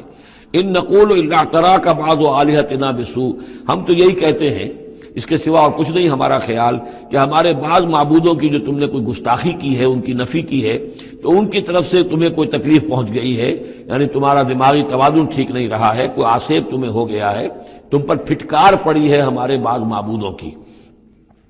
قال انی اشہد اللہ واشہدوا، حضرت ہود نے فرمایا دیکھو میں اللہ کو گواہ کر کے کہہ رہا ہوں اور تم بھی گواہ رہو، انی بری مما تشرکون، کہ جن کو تم شریک ٹھہرا رہے ہو میں ان سے بری ہوں، بیزار ہوں، میرا ان سے کوئی تعلق نہیں.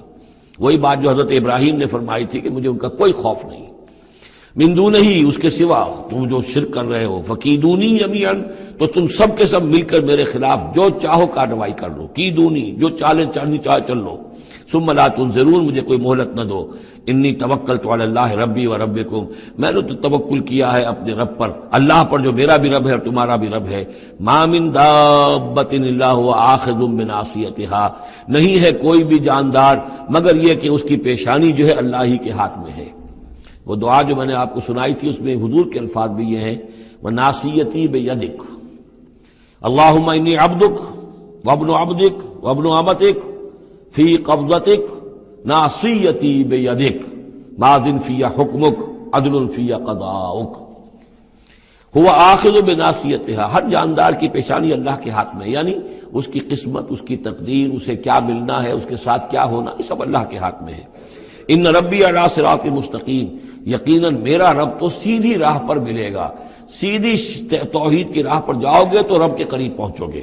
میرا رب جو ہے وہ عدل و انصاف کے راستے سے اور صراط مستقیم ہی سے اس تک رسائی حاصل ہو سکتی ہے۔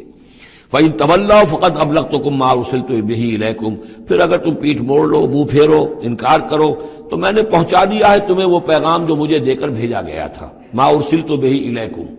وَيَسْتَخْلِفُ رَبِّي قَوْمًا غَيْرَكُمْ، پھر میرا رب جو ہے تمہیں تباہ کرے گا، ختم کرے گا اور تمہاری جگہ کسی اور قوم کو لے آئے گا۔ وَلَا تَضُرُّونَهُ شَيْئًا، اور تم اس کا کچھ بگاڑ نہیں سکو گے۔ إِنَّ رَبِّي عَلَىٰ كُلِّ شَيْءٍ حَفِيظٌ، یقیناً میرا رب جو ہے ہر چیز کا نگہبان ہے۔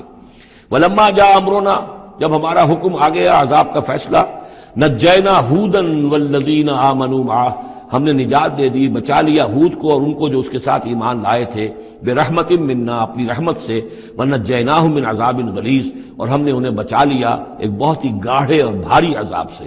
وتلک عاد جحدوا بآیات ربہم، یہ تھے عاد، یہ تھی قوم، بڑی زبردست قوم، انہوں نے انکار کیا اپنے رب کی آیات کا، وعصوا رسولہ، اور انہوں نے نافرمانی کی اپنے رسولوں کی۔ یہ رسولوں سے مراد کیا ہے؟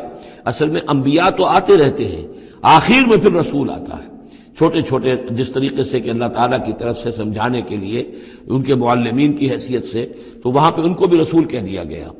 جیسا کہ میں نے کہا تھا قرآن مجید میں یہ الفاظ ایک دوسرے کی جگہ آ جاتے ہیں۔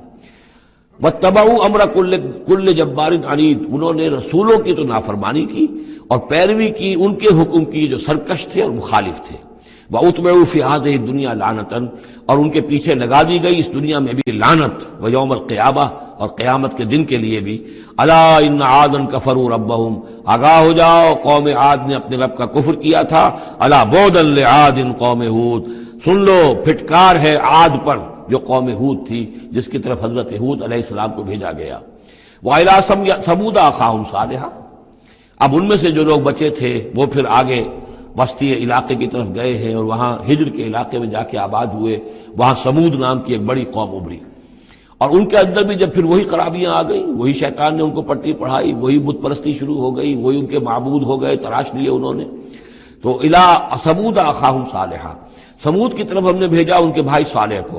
قال یا قوم اعبدوا اللہ ما لکم من الہ غیرہ، انہوں نے فرمایا کہ اے میری قوم کے لوگو، اللہ کی بندگی کرو، تمہارا کوئی معبود اس کے سوا نہیں ہے۔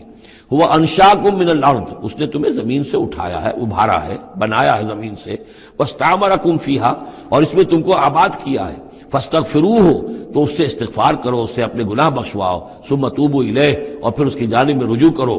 ان ربی قریب مجیب، یقین میرا رب قریب ہے اور دعا کا قبول کرنے والا ہے۔ قالوا یا صالح قد کنت فینا مرجوا، انہوں نے کہا ہے صالح تم سے تو ہماری بڑی امیدیں وابستہ تھی۔ ظاہر بات ہے کہ ایک شخص جو ہے جس کو اللہ چنتا تھا، اپنے اخلاق میں، سمجھ میں، فہم میں، فطانت میں وہ ممتاز ہوتے تھے، تو ہم سمجھتے تھے تم آباء و اجداد کا نام روشن کرو گے، یہ تم نے کیا کیا؟ تم نے تو کہنا شروع کر دیا کہ آباء و اجداد کے جو طریقے ہیں یہ غلط ہیں، ان کا دین غلط ہے، ان کے عقیدے غلط ہیں، ان کے معبود جن کو ہمارے آباء و اجداد پوجتے آئے ان کی کوئی حقیقت نہیں۔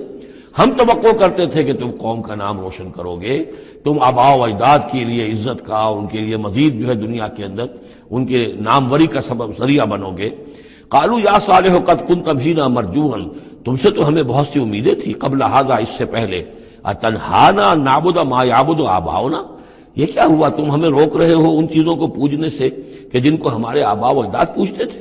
وَإِنَّنَا لَفِي شَكٍّ مِّمَّا تَدْعُونَا إِلَيْهِ مُرِيبٍ، اور یقیناً جس چیز کی طرف تم ہمیں بلا رہے ہو اس کے بارے میں ہمیں شکوک و شبہات ہیں، ہمارا دل اس پر ٹھکتا نہیں ہے۔ قَالَ يَا قَوْمِ أَرَأَيْتُمْ إِن كُنتُ عَلَىٰ بَيِّنَةٍ مِّن رَّبِّي، وہی بات انہوں نے کہی، اے میری قوم کے لوگوں سوچو، اگر میں پہلے سے بھی اپنے رب کی طرف سے بینہ پر تھا، میری فطرت سلیم تھی، تم دیکھتے تھے کہ میں تمہارے درمیان ایک اچھا آدمی تھا، صاف ستھرا کردار رکھنے والا انسان تھا، میری فطرت صالح تھی، وآتانی منہ رحمتً، اور اللہ نے پھر مجھے اپنے پاس سے رحمت عطا کر دی، اب وہی آ گئی، نبوت عطا کر دی گئی، فَمَن يَنصُرُنِي مِنَ اللَّهِ إِنْ عَصَيْتُهُ، تو اب اگر میں اللہ کی نافرمانی کروں تو مجھے کون بچائے گا اللہ سے، کون اس کی پکڑ سے مجھے بچا سکے گا؟ فما تزیدوننی غیر تقصیر، تو تم تو اضافہ نہیں کرو گے میرے لیے مگر خسارے کے اندر۔ تم چاہتے ہو کہ میں اپنی اس چیز کو چھوڑ کر اور آباء و اجداد کا نام لوں اور ان کے معبودوں کو پوجنا شروع کر دوں، تو تم تو میری تباہی کے در پہ ہو۔ وَيَا قَوْمِ هَٰذِهِ نَاقَةُ اللَّهِ لَكُمْ آیَةٌ، اور دیکھو میری قوم کے لوگوں، یہ اللہ کی اونٹنی ہے، تمہارے لیے ایک نشانی ہے۔ فَذَرُوهَا تَأْكُلْ فِي أَرْضِ اللَّهِ، اسے چھوڑے رکھو، یہ چرتی رہے اللہ کی زمین میں، جہاں چاہے جہاں سے چاہے کھائے۔ وَلَا تَمَسُّوهَا بِسُوءٍ، اور دیکھنا کسی برے ارادے سے اس کو ہاتھ نہ لگانا۔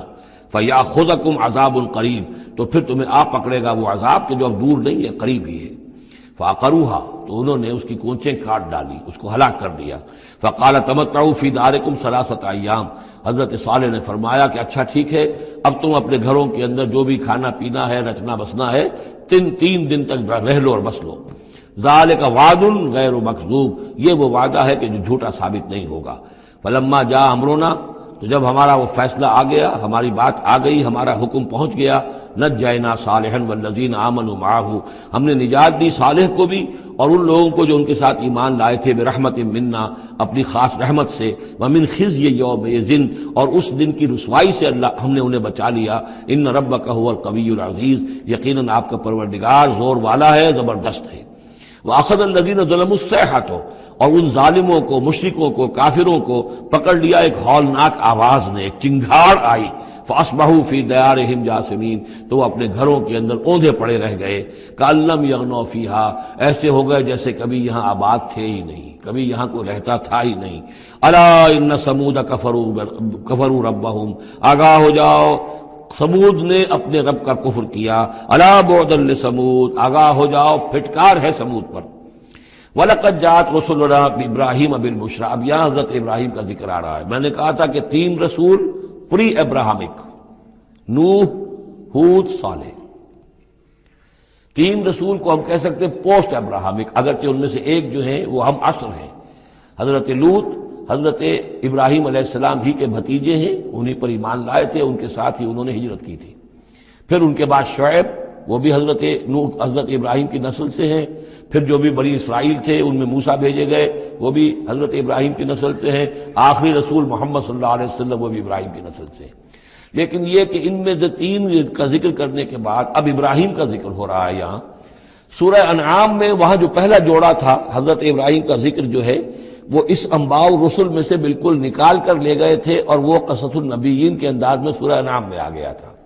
یہاں اس جوڑے میں فرق یہ ہے کہ حضرت ابراہیم کا ذکر بھی یہاں شامل کر دیا گیا، لیکن فرق وہی ہے، یہ وہ انباء الرسل کا نہیں، حضرت نوح، حضرت ہود، حضرت صالح، حضرت لوط، حضرت شعیب کے انداز میں ذکر نہیں ہے، بلکہ ایک انداز ہے کہ حضرت لوط علیہ السلام جن شہروں کی طرف بھیجے گئے تھے اور اس کی وہاں پہ بسنے والوں نے ان کی بات ماننے سے انکار کیا، تو جو عذاب الہی لے کر جو فرشتے آئے تھے جنہیں بھیجا گیا تھا، وہ پہلے آئے حضرت ابراہیم کے ہاں، اور وہاں حضرت اسحاق کی ولادت کی انہوں نے خوشخبری دی حضرت سارہ کو۔ بس یہ ایک واقعہ بیان کیا درمیان میں، ورنہ اصل مسئلہ جو ہے وہ حضرت لوط کا شروع ہوگا۔ انباء الرسل کے اعتبار سے جو معاملہ ہے وہ حضرت لوط کا واقعہ ہے۔ وَلَقَدْ جَاءَتْ رُسُلُنَا إِبْرَاهِيمَ بِالْبُشْرَىٰ، اور ہمارے فرشتادے، ہمارے ایلچی فرشتے ہمارے بھیجے ہوئے آئے ابراہیم کے پاس بشارت دینے کے لیے۔ قالوا سلاما، انہوں نے آ کر کہا سلام۔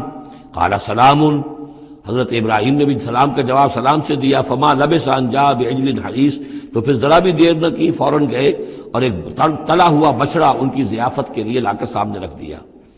فلما رأى أيديهم لا تصل إليه، تو جب انہوں نے دیکھا کہ ان کا تو ہاتھ آگے بڑھ ہی نہیں رہا، اس بچڑے کا گوشت کھانے کے لیے آمادہ ہی نہیں ہے.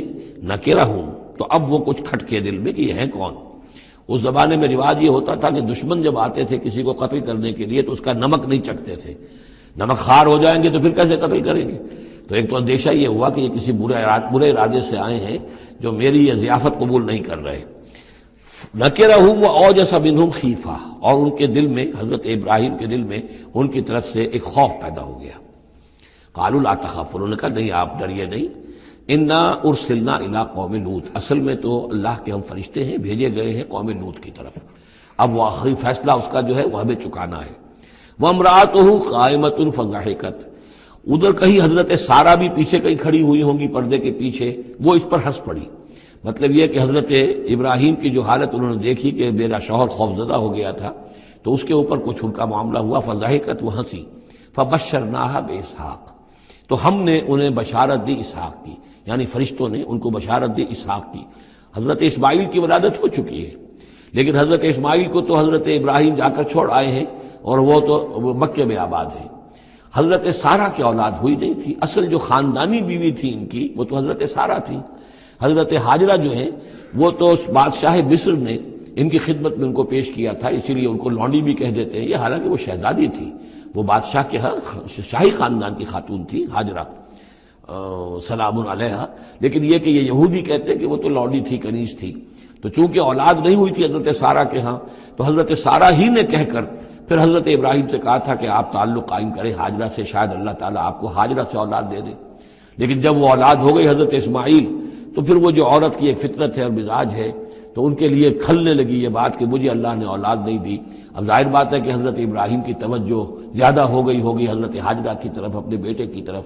تو پھر وہ ذریعہ بن گیا کہ انہوں نے کہا کہ انہیں چھوڑ کر آؤ، اور اللہ کے حکم سے حضرت ابراہیم نے حضرت ہاجرہ کو اور حضرت اسماعیل کو وہاں بیت اللہ کے پاس، یا بیت اللہ جہاں بعد میں تعمیر ہونا تھا اس کی صرف بنیادیں اس وقت تھیں لیکن کوئی نشان اور نہیں تھا، وہاں چھوڑ دیا. اب یہاں جو ہے اولاد ہو رہی ہے، ان کی بشارت دی جا رہی ہے. تو حضرت اسحاق چھوٹے ہیں حضرت اسماعیل سے. فضحکت فبشرناہا باسحاق ومن وراء اسحاق یعقوب، اور یہ بھی کہا کہ پھر اسحاق کے بعد اسحاق کے ہاں ایک بیٹا ہوگا یعقوب، وہ بہت ہی ہمارے ہاں اس کا درجہ بہت بلند ہوگا. یعنی بیٹے کی بشارت پھر پوتے کی بشارت. قالت یا ویلتا آلد وانا عجوز وہذا بالی شیخا، انہوں نے کہا ہائے میری خرابی، کہ اب میں جنوں گی جبکہ میں ہو چکی ہوں نہایت بوڑھی، اور میرا یہ شیخ جو ہے، میرا یہ جو شوہر ہے یہ بھی شیخ ہے، یہ بھی ضعیف ہے، بوڑھا ہو چکا ہے. ان ھذا لشیء عجیب، یہ تو بڑی عجیب بات جو آپ بتا رہے ہیں، یہ خوشخبری مجھے دے رہے ہیں اس بڑھاپے کی عمر میں کہ میرے ہاں بیٹا ہوگا. قالوا اتعجبین من امر اللہ، ان فرشتوں نے کہا کہ کیا آپ تعجب کرتی ہیں اللہ کے معاملے میں؟ اللہ کا فیصلہ ہے، اللہ جیسے چاہے پیدا کرے، ہم اللہ کی طرف سے خوشخبری دے رہے ہیں، اپنی طرف سے نہیں دے رہے. رحمت اللہ وبرکاتہ علیکم اہل البیت، اے نبی کے گھر والوں تم پر اللہ کی رحمت ہو، اس کی برکتیں ہوں. اب یہاں اہل البیت کو سمجھ لیجئے کس کے لیے ہے؟ حضرت سارہ کے لیے ہے. اہل بیت رسول ازواج مطہرات ہیں، ان کی ایکسٹینشن ہے جو حضور نے کہا ہے اللہم ہؤلاء اہل بیتی، اے اللہ یہ بھی میرے اہل بیت ہیں. حضرت فاطمہ، حضرت علی، حضرت حسن، حضرت حسین، وہ بھی اہل بیت میں یہ ایکسٹینشن ہے. اہل بیت اصلاً نبی کی بیوی، یہاں پر کس کے لیے آ رہا؟ حضرت سارہ کے لیے. گھر والے ہم کہتے بھی ہیں گھر والے، گھر والے کون ہوتے ہیں؟ گھر والی تو بیوی ہوتی ہے. قالوا اتعجبین من امر اللہ رحمت اللہ وبرکاتہ علیکم اہل البیت انہ حمید مجید، یقیناً اللہ حمید ہے اور مجید ہے، بہت بزرگ ہے، بڑائیوں والا ہے اور اپنی ذات میں ستودہ صفات ہے. فلما ذهب عن ابراہیم الروع، جب ابراہیم کا خوف جاتا رہا، وجاءت البشرا، اور یہ بشارت پہنچ گئی، ان کے لیے خوشی کی بات تھی کہ اب سارہ کے ہاں بھی اللہ تعالیٰ بیٹا عطا کرے گا. یجادلنا فی قوم لوط، اب اس نے جھگڑنا شروع کر دیا ہم سے قوم لوط کے بارے میں. یہ مجادلہ جو ہے یہ تورات میں بڑی تفصیل سے آیا ہے کہ دیکھو تم جو جا رہے ہو، اگر اس شہر کے اندر، ان بستیوں کے اندر 50 آدمی بھی راست باز ہوں گے تو کیا کرو گے؟ کیا پھر بھی ہلاک کر دو گے؟ فرشتوں نے کہا نہیں، اگر 50 آدمی وہاں ہوئے، اگر راست باز ہوئے تو ہم ہلاک نہیں کریں گے. اچھا دیکھو میری کوئی حیثیت نہیں ہے، میں بہت ناچیز ہوں، لیکن میں پھر جرأت کرتا ہوں، میں اللہ سے عرض کرتا ہوں کہ اچھا ہو سکتا ہے 40 ہوں وہاں پر. تو پھر اچھا 40 بھی ہوئے تو پھر ہم ان کو بھی پھر چھوڑ دیں گے، بستیوں کے اوپر عذاب نہیں آئے گا. ہوتے ہوتے 5 پہ آ گئے، جس پہ کہ آخر میں کہا گیا کہ اے ابراہیم چھوڑو اب اس بات کو، اب یہ تمہارے رب کا فیصلہ آ چکا. وہاں ایک بھی نہیں ہے، تم 5 کی بات کر رہے ہو. وہاں تو سوائے حضرت لوط علیہ السلام کے خود اور ان کی 2 بیٹیوں کے اور کوئی بھی نہیں تھا کہ جو ان شہروں میں سے بچا ہو۔ تو یجادلنا فی قوم لوط، اب وہ قوم لوط کے بارے میں ہم سے جھگڑنے لگے، یعنی چونکہ وہ حلیم الطبع تھے، طبیعت میں نرمی تھی، وہی جو حضور کی طبیعت میں بھی تھی، حضرت ابوبکر کی طبیعت میں بھی تھی، اس وجہ سے انہوں نے کہا کہ عذاب سے بچنے کی کوئی شکل ہو سکے۔ ان ابراہیم لحلیم اواہ منیب، 3 الفاظ جمع کر دیے گئے۔ یقیناً ابراہیم بہت ہی حلیم بھی تھا، بہت ہی نرم دل تھا، اور بہت ہی اللہ کی جناب میں رجوع کرنے والا تھا۔ یا ابراہیم عارضا ھذا، تو اب کہا گیا ان سے کہ ابراہیم اب چھوڑیے، اب اس بات سے آپ ذرا قطع تعلق کیجئے۔ انہ قد جاء امر ربک، یہ تو اب آپ کے رب کا فیصلہ آ چکا ہے۔ وَإِنَّهُمْ آتِيهِمْ عَذَابٌ غَيْرُ مَرْدُودٌ، اب ان پر وہ عذاب آ کر ہی رہے گا جسے لوٹایا نہیں جا سکے گا۔ وَلَمَّا جَاءَتْ رُسُلُنَا لُوطًا سِیءَ بِهِمْ وَضَاقَ بِهِمْ ذَرْعًا، تو جب آئے ہمارے یہ فرشتادے بھیجے ہوئے، ہمارے یہ پیغامبر، یہ فرشتے لوط کے پاس، سِیءَ بِهِمْ، کہ وہاں پر یہ بھیجے گئے تھے بہت خوبصورت لڑکوں کی شکل میں، اور ان کے ہاں جو تھا معاملہ، آپ کو معلوم ہے کہ جو عبرت پرستی ان کے ہاں تھی اور جو سوڈمی تھی، تو یہ لڑکے خوبصورت آ گئے تو اس قوم کے لیے، تو ان کے لیے جشن ہو گیا کہ ہمارے لیے شکار آ گئے ہیں بہت اچھے، لوط کے ہاں بڑے عمدہ شکار پہنچے ہیں، لہذا وہ سب غول کے غول اب آ رہے ہیں، حضرت لوط علیہ السلام کے گھر پر چڑھائی کر رہے ہیں۔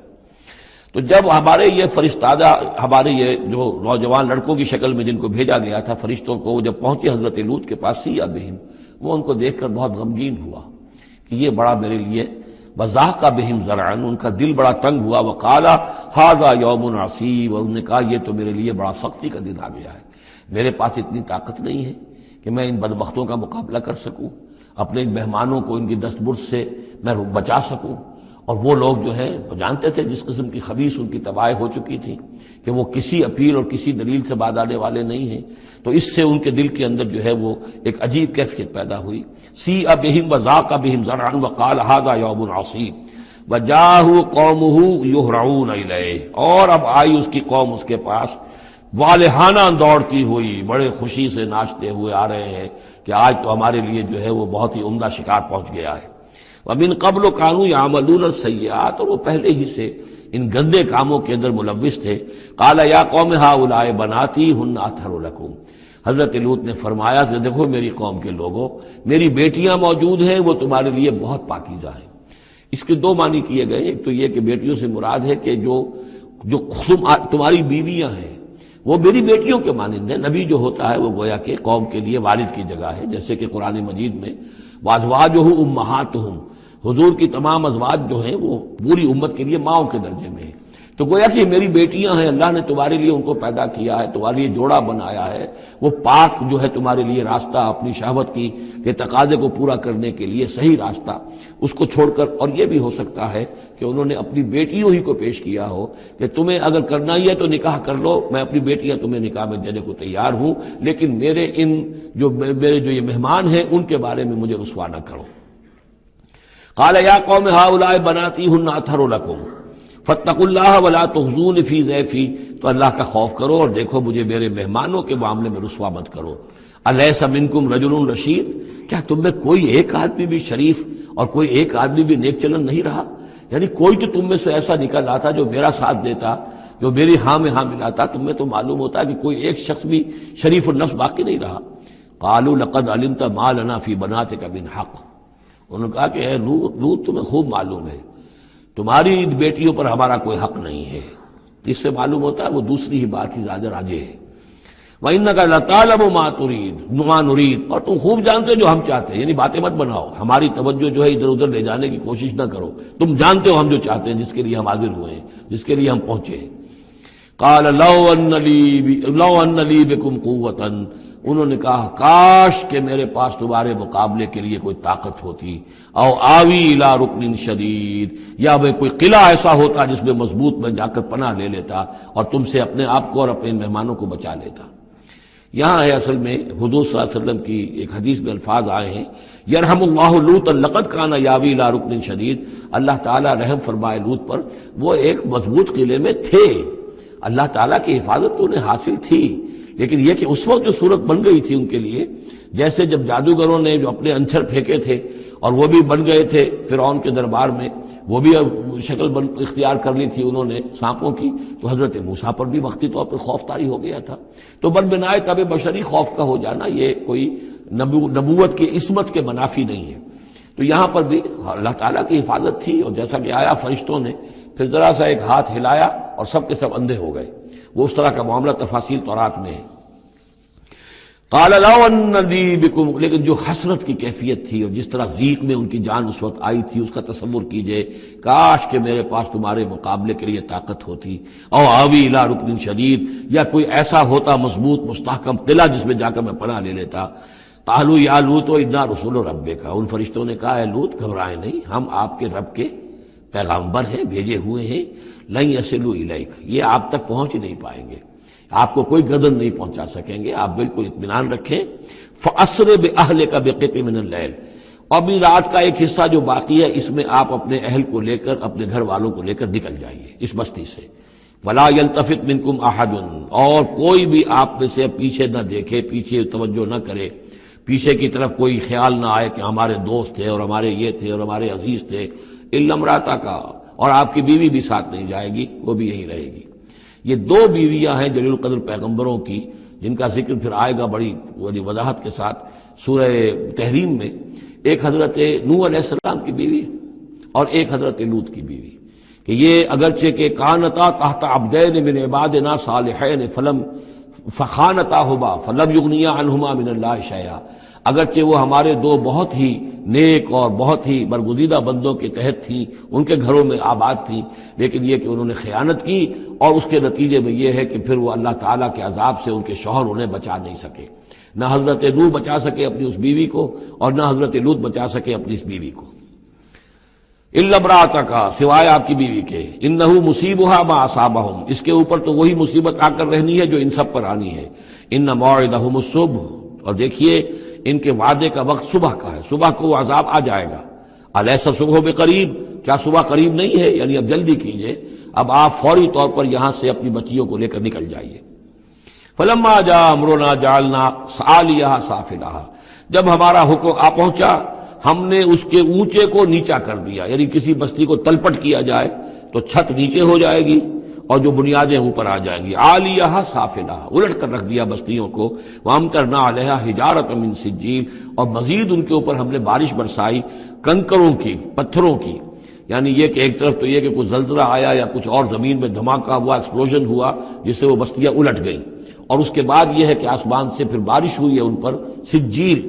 یہ سجیل اصل میں فارسی کا لفظ ہے سنگ گل، سنگ گل یعنی یہ کہ مٹی جو ہے اگر کسی صحرا کے اندر تھوڑی سی پھوار پڑے اور زیادہ تیز بارش نہ ہو تو وہ ہر قطرے کے ساتھ تھوڑی سی مٹی مل کر وہ ایک چھوٹا سا دانہ بنتا ہے، اور وہ پھر دھوپ جب پڑتی ہے تو وہ پھر پک جاتا ہے، جیسے کہ کہیں آپ اینٹیں پکاتے ہیں اپنے ان کے اندر بھٹیوں کے اندر، یہ پھر کہلاتی ہے سنگ گل، یعنی پتھر تو ہے لیکن یہ پتھر نہیں ہے، یہ مٹی کے بنے ہوئے پتھر ہیں، کنکر ہیں۔ ان کنکروں کی بارش ہوئی جس کے اندر کہ اس کو بالکل دفن کر دیا گیا ان دونوں شہروں کو۔ منضود، تہ بر تہ، تہ بر تہ، وہ جو بارش ہو رہی تھی کنکروں کی تہ بر تہ، مسومۃ عند ربک، اور وہ نشان زد تھے تیرے رب کی طرف سے، یعنی ہر ایک کے لیے معلوم تھا کہ کس کو کون سا پتھر لگنا ہے اور کون سا جو شخص ہے اس کی ہلاکت کس کے ذریعے سے ہونی ہے۔ وما ہی من الظالمین ببعید، اور یہ ان ظالموں سے کوئی زیادہ دور نہیں ہے، یعنی جو مشرکین مکہ ہیں، جو قریش ہیں اور عرب کے جو مشرک ہیں، ان سے یہ بستیاں کوئی دور تو نہیں ہیں، اس لیے کہ یہ جب جاتے تھے فلسطین کی طرف اپنے قافلے لے کر تو یہاں سے گزرتے تھے۔ قوم سمود کا مسکن بھی ان کے راستے میں آتے تھے، قوم مدین کا علاقہ بھی ان کے راستے میں آتا تھا، پھر یہ عمورہ اور صدوم کی بستیوں کے جو ہے یہ بھی کچھ ان کے جو آثار باقی رہ گئے تھے وہ بھی آتے تھے۔ وَإِلَىٰ مَدْيَنَ أَخَاهُمْ شُعَيْبًا، اور مدین کی طرف ہم نے بھیجا ان کے بھائی شعیب کو۔ میں بتا چکا ہوں یہ بنی قطورہ میں سے ہے مدین، اور پھر ان سے جو ایک قوم بڑی بنی وہ آ کر خلیج عقبہ کے داہنی طرف جو ہے یہ علاقے کے اندر آباد ہو گئی، اور یہ انٹرسیکشن ہے، روڈز کا کراس روڈ ہے۔ قافلے جو جنوب سے شمال کو جاتے تھے یمن سے شام کو، اور شام سے یمن کو، وہ گزرتے تھے شمالاً جنوباً، اور قافلے جو عراق سے آتے تھے اور مصر کو جاتے تھے وہ گزرتے تھے شرقاً غرباً۔ اس طریقے سے یہ جو ہے انٹرسیکشن تھا ان قافلوں کا، تو یہاں بڑی خوشحالی ہوئی، کاروبار چمکے ان کے، لیکن اس قوم کے اندر پھر وہ خرابیاں آئیں جو ہم پڑھ چکے ہیں سورہ اعراف میں، کم تولنا، کم ناپنا، رہزنی کرنا، جھوٹ بولنا، دھوکہ دینا، یعنی شرک کے علاوہ۔ وَإِلَىٰ مَدْيَنَ أَخَاهُمْ شُعَيْبًا، اور مدین کی طرف ہم نے بھیجا ان کے بھائی شعیب کو۔ قَالَ يَا قَوْمِ اعْبُدُوا اللَّهَ مَا لَكُم مِّنْ إِلَٰهٍ غَيْرُهُ، انہوں نے بھی یہی کہا کہ اے میری قوم کے لوگو، اللہ کی بندگی کرو، تمہارا کوئی الہ نہیں ہے اس کے سوا۔ وَلَا تَنقُصُوا الْمِكْيَالَ وَالْمِيزَانَ، اور نہ کم رکھو پیمانوں کو اور نہ ہی میزان تول کو۔ إِنِّي أَرَاكُمْ بِخَيْرٍ، میں تمہیں دیکھ رہا ہوں کہ آسودہ حال ہو، اللہ نے تمہیں آسودہ حال کیا ہے۔ انی اخاف علیکم عذاب یوم محیط، لیکن اگر تم اپنی ان غلط بدعمالیوں سے باز نہ آئے تو مجھے اندیشہ ہے کہ تم پر ایک ایسے دن کا عذاب آ جائے گا جو تمہیں گھیر لے گا۔ وَيَا قَوْمِ أَوْفُوا الْمِكْيَالَ وَالْمِيزَانَ بِالْقِسْطِ، اور میری قوم کے لوگوں پیمانہ اور تول جو ہے عدل اور انصاف کے ساتھ پورا پورا دیا کرو۔ وَلَا تَبْخَسُوا النَّاسَ أَشْيَاءَهُمْ، اور مت کم کیا کرو، گھٹایا کرو لوگوں کے لیے ان کے سامان۔ وَلَا تَعْثَوْا فِي الْأَرْضِ مُفْسِدِينَ، اور نہ ہی زمین میں فساد مچاتے پھرو۔ بقیت اللہ خیر لکم، جو بھی اللہ کی طرف سے بچت ہو جائے، صحیح صحیح تولو، صحیح صحیح ناپو، پھر جو بچ جائے تو گویا کہ وہ اللہ تعالیٰ کی طرف سے تمہیں ایک نفع ہے جو اللہ نے دیا ہے۔ تو جو بھی صحیح تجارت کرتے ہوئے بچت ہو جائے، نفع ہو جائے، وہ بقیت اللہ ہے۔ بقیت اللہ خیر لکم ان کنتم مؤمنین، اگر تم مومن ہو، اگر مانتے ہو میری بات کو، ماننے والے ہو، تو وہ تمہارے لیے بہتر ہے۔ وما انا علیکم بحفیظ، لیکن میں تمہارے اوپر کوئی نگران اور نگہبان نہیں ہوں، میں ٹھیکیدار نہیں ہوں، میرا کوئی زور تم پر نہیں چل رہا، میں تمہیں سمجھا رہا ہوں اور نیکی کی تلقین کر رہا ہوں۔ قالوا یا شعیب وصلاتک تأمرک ان نترک ما یعبد آباؤنا، انہوں نے کہا اے شعیب، کیا تمہاری نماز تمہیں اس بات کا حکم دیتی ہے کہ ہم چھوڑ دیں ان کو کہ جن کو پوجتے تھے ہمارے آباء و اجداد؟ اگرچہ حضرت شعیب کی گفتگو میں تذکرہ نہیں ہے، لیکن یہ کہ وہ کامن مرض جو ہے، مشترک مرض، بیماری، وہ تو موجود تھا، یعنی وہ شرک۔ او ان نفعل فی اموالنا ما نشاء، یا یہ تمہاری نماز جو ہے تمہیں روکتی ہے، حکم دیتی ہے اس بات کا کہ ہم اپنے مال میں جو چاہے نہ کر سکیں۔ ہمارا مال ہے، یہ جو آج بھی دنیا میں تصور ہے، سیکریٹ رائٹ آف اونرشپ، میرا مال ہے، میں جو چاہوں کروں، اسی سے پھر وہ ساری خرابیاں پیدا ہوتی ہیں۔ مال آپ کا ہے، اللہ کی امانت ہے، آپ کے پاس ہے، مالک اللہ ہے، لیکن اس میں اللہ کے حکم کے مطابق تصرف کرنا ہے۔ یہاں کوئی سیکریٹ رائٹ آف اونرشپ نہیں ہے۔ یو آر ٹرسٹیز، یہ امانت چند روزہ نزد ماست، در حقیقت مالک ہر شے خداست۔ یہ تو چند دن کی ایک امانت ہے جو ہمارے پاس جو ہے، ورنہ حقیقت میں تو مالک حقیقی ہر شے کا اللہ ہے۔ تو جب انسان مالک اپنے آپ کو سمجھتا ہے فی اموالنا، تو پھر ما نشاء، جو ہم چاہیں گے کریں گے۔ اور نفعل فی اموالنا ما نشاء، تو تم ہمیں روکنا چاہتے ہو اس چیز سے۔ تمہاری نماز اور دینداری جو ہے، اس نے تمہیں یہی سکھایا ہے کہ ایک تو ہمارے معبودوں سے ہمیں برگشتہ کرو، اور دوسرے یہ کہ ہمیں یہ کہو یہ کرو یہ نہ کرو، ہمارے مال ہیں، ہم جیسے چاہیں گے اس کے اندر معاملہ کریں گے۔ انک لانت الحلیم الرشید، ہاں ایک ہی تم ہی تو رہ گئے ہو کہ جو بہت نیک ہو، باوقار ہو، باقی تم ہم پر تنقیدیں کر رہے ہو، ہمیں کہہ رہے ہو کہ ہم غلط کام کر رہے ہیں۔ قال یا قوم ارأیتم ان کنت علی بینۃ من ربی، انہوں نے وہی بات فرمائی میری قوم کے لوگوں، سوچو اگر میں پہلے سے بھی اپنے رب کی طرف سے بینہ پر تھا، میری فطرت صحیح تھی، میرا کردار صحیح تھا، میں تمہارے ہاں ایک نیک انسان کی حیثیت سے معروف تھا، جیسے حضور الصادق الامین کی حیثیت سے متعارف تھے، وَرَزَقَنِي مِنْهُ رِزْقًا حَسَنًا، اور اللہ تعالیٰ نے اور اپنے پاس سے مجھے اچھا رزق دیا ہے، وحی آئی ہے، نبوت مجھے مل گئی ہے، وَمَا أُرِيدُ أَنْ أُخَالِفَكُمْ إِلَىٰ مَا أَنْهَاكُمْ عَنْهُ، اور میں یہ ہرگز نہیں چاہتا کہ جس چیز سے تمہیں میں روک رہا ہوں، تمہیں اس سے روک کر میں خود وہی کام کرنے لگوں۔ ان اريد الا الاصلاح، میں نہیں چاہتا سوائے اصلاح کے، بس استطعت، جتنا بھی میرے امکان میں ہو۔ وما توفیقی الا باللہ، اور میری توفیق تو ہے تو اللہ ہی کی طرف سے ہے، جو بھی میرے اندر ہمت ہے، جو بھی استقامت ہے، اور جو بھی مجھ سے کام بن رہا ہے وہ اللہ کی طرف سے ہے۔ علیہ توکلت، تو میں نے اسی پر توکل کیا ہے، وإلیہ انیب، اور اسی کی طرف میرا رجوع کرنا ہے۔ وَيَا قَوْمِ لَا يَجْرِمَنَّكُمْ شِقَاقِي، اور دیکھو اے میری قوم کے لوگوں، تمہیں میری دشمنی، میرا ذاتی بغض اس بات پر آمادہ نہ کر دے کہ تمہارا وہ انجام ہو جائے ان یصیبکم مثل ما اصاب قوم نوح، کہ تم پر بھی وہی عذاب آئے اللہ کا جیسا کہ آیا تھا قوم نوح پر، او قوم ہود، او قوم ہود، یا جو آیا تھا قوم ہود پر، او قوم صالح، یا جو آیا تھا قوم صالح پر، لوط منکم ببعید، اور قوم لوط تو تم سے زیادہ دور بھی نہیں۔ یہ چار جو ہیں قوموں کے اوپر عذاب آ چکا تھا حضرت شعیب علیہ السلام کی قوم پر عذاب آنے سے پہلے، حضرت نوح، حضرت ہود، اور جہاں جن شہروں تک حضرت لوط علیہ السلام بھیجے گئے، یعنی سدوم اور عامورہ کی بستیاں. اور یہ جو بستیاں تھیں دونوں جن پر عذاب آیا ہے، بعید ہونے کا معاملہ ان کا دونوں اعتبار سے ہے، زمانی اعتبار سے بھی، مکانی اعتبار سے بھی. جغرافیے میں بھی ہم نے دیکھ لیا کہ خلیج عقبہ کے مشرقی ساحل کے ساتھ جو ہے علاقہ جو ہے یہ تھا کہ جو اصحاب مدین کا ہے جن میں شعیب بھیجے گئے. ان سے ذرا ہٹ کر مشرق میں جو ہے بحیرہ بردار ہے، اور بحیرہ بردار کے ساحل کے اوپر یہ شہر آباد تھے. تو جغرافیائی اور زمینی اعتبار سے بھی فاصلہ نہیں ہے، زمانی اعتبار سے بھی زیادہ فصل نہیں ہے. اور اگرچہ بعض لوگوں کا خیال یہ ہے کہ حضرت موسیٰ علیہ السلام جب مدین گئے تھے مصر سے اپنی جان بچا کر نکلے تھے، تو پھر وہاں جس شیخ کے پاس وہ رہے ہیں اور جس کی بیٹی سے پھر انہوں نے شادی کی ہے، اس کے بارے میں لوگوں نے یہ خیال ظاہر کیا کہ وہ حضرت شعیب تھے. مجھے اس سے سختی سے اختلاف ہے، اور مجھے ان لوگوں کی رائے سے اتفاق ہے جو سمجھتے ہیں کہ یہ ممکن ہی نہیں ہے.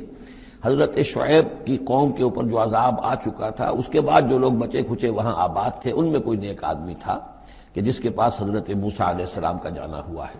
لیکن یہ جو بہرحال اتنا فصل کوئی ہزاروں برس کا نہیں ہے ان کے مابین، سینکڑوں برس کا بھی شاید نہ ہو، قریب کا ہے معاملہ زمانی اعتبار سے بھی اور زمینی اعتبار سے بھی.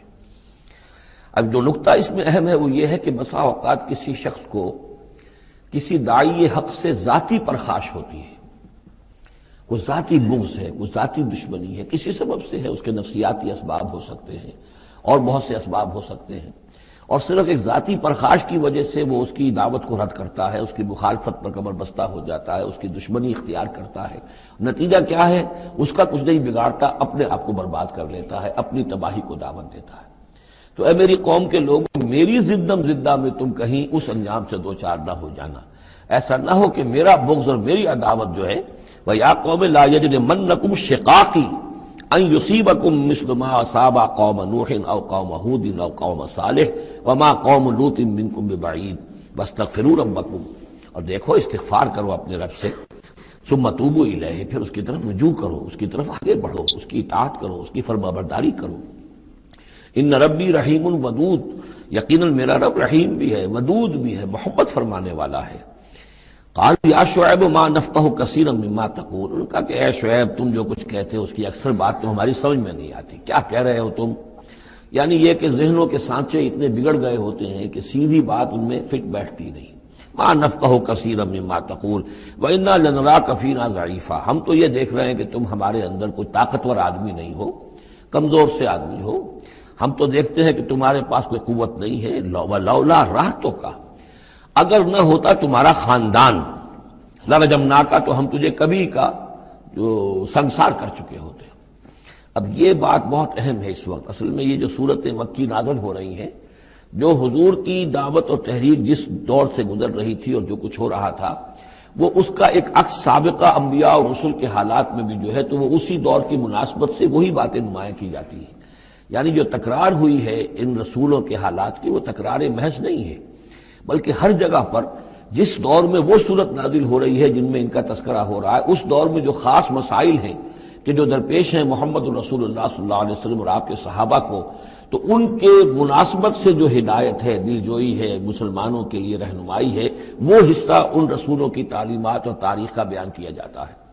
اب یہاں مکے میں بھی شکل یہ ہو چکی تھی کہ بقیہ سب قریش جو ہیں وہ حضور کے خلاف جو ہیں سخت غیظ اور غضب کے اندر مبتلا تھے، لیکن چونکہ حضور کے چچا ابو طالب یہ خاندان بنی ہاشم کے سردار تھے اور انہیں ذاتی محبت تھی، وہ چاہے ایمان نہیں لائے حضور پر صلی اللہ علیہ وسلم، لیکن ذاتی محبت انہیں اتنی تھی کہ انہوں نے آخری وقت تک سپورٹ کیا ہے. اور قبائلی زندگی میں یہ ہوتا ہے کہ اگر کہیں کسی ایک خاندان کے کسی فرد کے اوپر کوئی ہاتھ اٹھایا جائے تو پھر وہ خاندان انتقام لیتا ہے. اس کا مطلب یہ ہوتا کہ وہ حضور کے خلاف وہ کوئی اقدام کرتے ہیں تو گویا کہ ان فائٹنگ شروع ہو جائے گی، داخلی خانہ جنگی شروع ہو جائے گی بنو ہاشم کی ان لوگوں کے خلاف کہ جو ہم حضور کو کوئی غضب پہنچائیں، نقصان پہنچائیں. یہ تحفظ ملا ہوا تھا محمد الرسول اللہ صلی اللہ علیہ وسلم کو اللہ تعالیٰ کی طرف سے.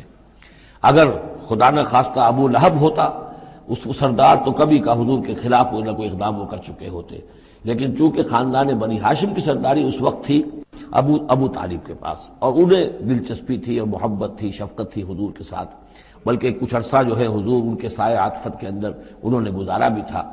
اس وجہ سے تو یہ نقشہ دکھایا جا رہا ہے کہ آج قریش کے مقابلے میں جس طریقے سے کہ بنو ہاشم کی سپورٹ اور حفاظت جو ہے وہ حضور کے لیے اللہ تعالیٰ نے اسے قلعہ بنا دیا ہے، یہی معاملہ اس وقت تھا کہ حضرت شعیب کا بھی خاندان ان کا پشت بنا تھا۔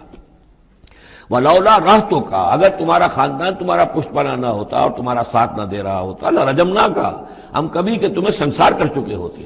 وَمَا أَنْتَ عَلَيْنَا بِعَزِيزٍ، اور ذاتی طور پر تم ہم پر کوئی بھاری نہیں ہو، تو تمہاری کوئی حیثیت نہیں ہے۔ قَالَ يَا قَوْمِ رَحْتِي أَعَزُّ عَلَيْكُم مِّنَ اللَّهِ، انہوں نے کہا اے میری قوم کے لوگوں، کیا میرا یہ خاندان تم پر زیادہ بھاری ہے اللہ سے؟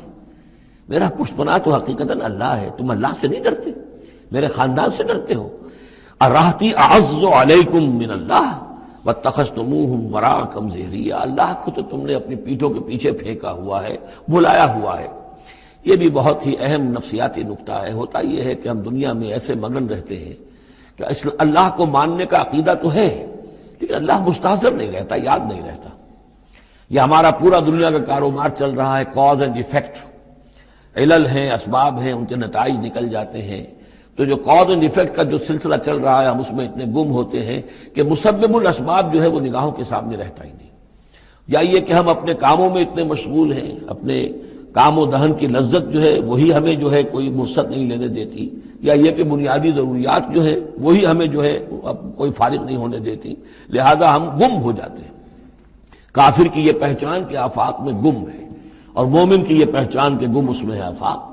لیکن یہ کافر کا معاملہ کیا ہوتا ہے؟ اللہ کو مانتے تو وہ بھی تھے، مانتے تھے مشرکین مکہ بھی، مانتے تو سب تھے اللہ کو، لیکن یہ کہ اللہ کو تو انہوں نے اوجھل کیا ہوا تھا، آنکھ اوجھل پہاڑ اوجھل۔ تم اللہ سے نہیں ڈرتے، میرے خاندان سے ڈرتے ہو۔ وَاتَّخَذْتُمُوهُ وَرَاءَكُمْ ظِهْرِيًّا، اللہ کو تو تم نے اپنی پیٹھوں کے پیچھے پھینکا ہوا ہے، یعنی اسے تو نسیم منسیہ کیا ہوا ہے، اس کی طرف تمہارا ذہن ہی نہیں ہے۔ ان ربی بما تعملون محیط، جبکہ میرا رب جو کچھ کہ تم کر رہے ہو اس کا احاطہ کیے ہوئے، تمہارا گھیراؤ کیے ہوئے اللہ، تم اس کی گرفت سے نکل کر نہیں جا سکتے ہو۔ یا قوم اعملوا علی مکانتکم انی عامل، اور اے میری قوم کے لوگوں، کرو جو کچھ کر سکتے ہو اپنی جگہ پر، میرے خلاف جو کر سکتے ہو، جو ریشہ دوانیاں کر سکتے ہو، جو اقدام کر سکتے ہو۔ یہ چیلنجنگ انداز جو ہے ان آخری صورتوں میں آپ کو نظر آ رہا ہے، سورہ نام سے چلا آ رہا ہے، اس لیے کہ وہ کشاکش جو تھی حق و باطل کی وہ اس انتہا کو پہنچ چکی تھی کہ اب حضور صلی اللہ علیہ وسلم کی طبیعت کے اندر بھی وہ بیزاری پیدا ہو چکی تھی۔ اب جو کچھ تم کر سکتے ہو کر لو، انی عامل، اپنا سا جو میں کر سکتا ہوں میں کر رہا ہوں، جو کوشش مجھ سے بن آ رہی ہے میں کر رہا ہوں۔ سوف تعلمون، ان قریب تم جان لو گے، من یاتی ہے عذاب یخزیہ، کون ہے وہ جس پر وہ عذاب آئے گا جو اسے رسوا کر دے گا، ومن ہوا کاذب، اور کون ہے وہ جو جھوٹا ہے، میں جھوٹا ہوں یا تم جھوٹے ہو۔ وارتقبوا انی معکم رقیب، تاکتے رہو، انتظار کرو، میں بھی تمہارے ساتھ اب تاک رہا ہوں، منتظر ہوں۔ ولما جاء امرنا، جب ہمارا حکم آ گیا، نجینا شعیبا، ہم نے نجات دے دی شعیب کو، والذین آمنوا معہ، اور ان کو کہ جو اس کے ساتھ ایمان لائے تھے، برحمت منا، اپنی جانب سے رحمت کے ذریعے، واخذت الذین ظلموا الصیحۃ، اور جو یہ ظالم تھے، گناہ گار تھے، مشرک تھے اور کافر تھے، انہیں آ پکڑا ایک بہت بڑی کڑک نے، فاصبحوا فی دیارہم جاثمین، تو وہ اپنے اپنے گھروں میں اور اپنے ولاز میں اور اپنی کوٹھیوں میں، اپنی حویلیوں میں اوندھے پڑے رہ گئے۔ کأن لم یغنوا فیہا، ایسے ہو گئے جیسے وہ کہیں آباد تھے ہی نہیں۔ الا بعدا لمدین، آگاہ ہو جاؤ، پھٹکار ہے مدین پر، کما بعدت ثمود، جیسے کہ ثمود پر پھٹکار ہوئی۔ وَلَقَدْ أَرْسَلْنَا مُوسَىٰ بِآيَاتِنَا، میں نے عرض کیا تھا کہ اس سورہ مبارکہ میں حضرت موسیٰ کا بس ذکر آئے گا تھوڑا سا جو آ رہا ہے اب، ورنہ یہ 6 رکوع ختم ہوئے انبیاء و رسل کے، ان میں سے 2 رکوع جو تھے وہ حضرت نوح علیہ السلام کے حالات پر مشتمل تھے، اور باقی سب کے لیے ایک ایک رکوع آیا ہے۔ وَلَقَدْ أَرْسَلْنَا مُوسَىٰ بِآيَاتِنَا وَسُلْطَانٍ مُّبِينٍ إِلَىٰ فِرْعَوْنَ وَمَلَئِهِ، اور ہم نے بھیجا موسیٰ کو اپنی آیات کے ساتھ اور واضح سند دے کر فرعون اور اس کے سرداروں کے پاس، فَاتَّبَعُوا أَمْرَ فِرْعَوْنَ، لیکن ان بدبختوں نے فرعون ہی کی پیروی کی، اسی کے حکم کو مانا، اسی کی بات پر چلے۔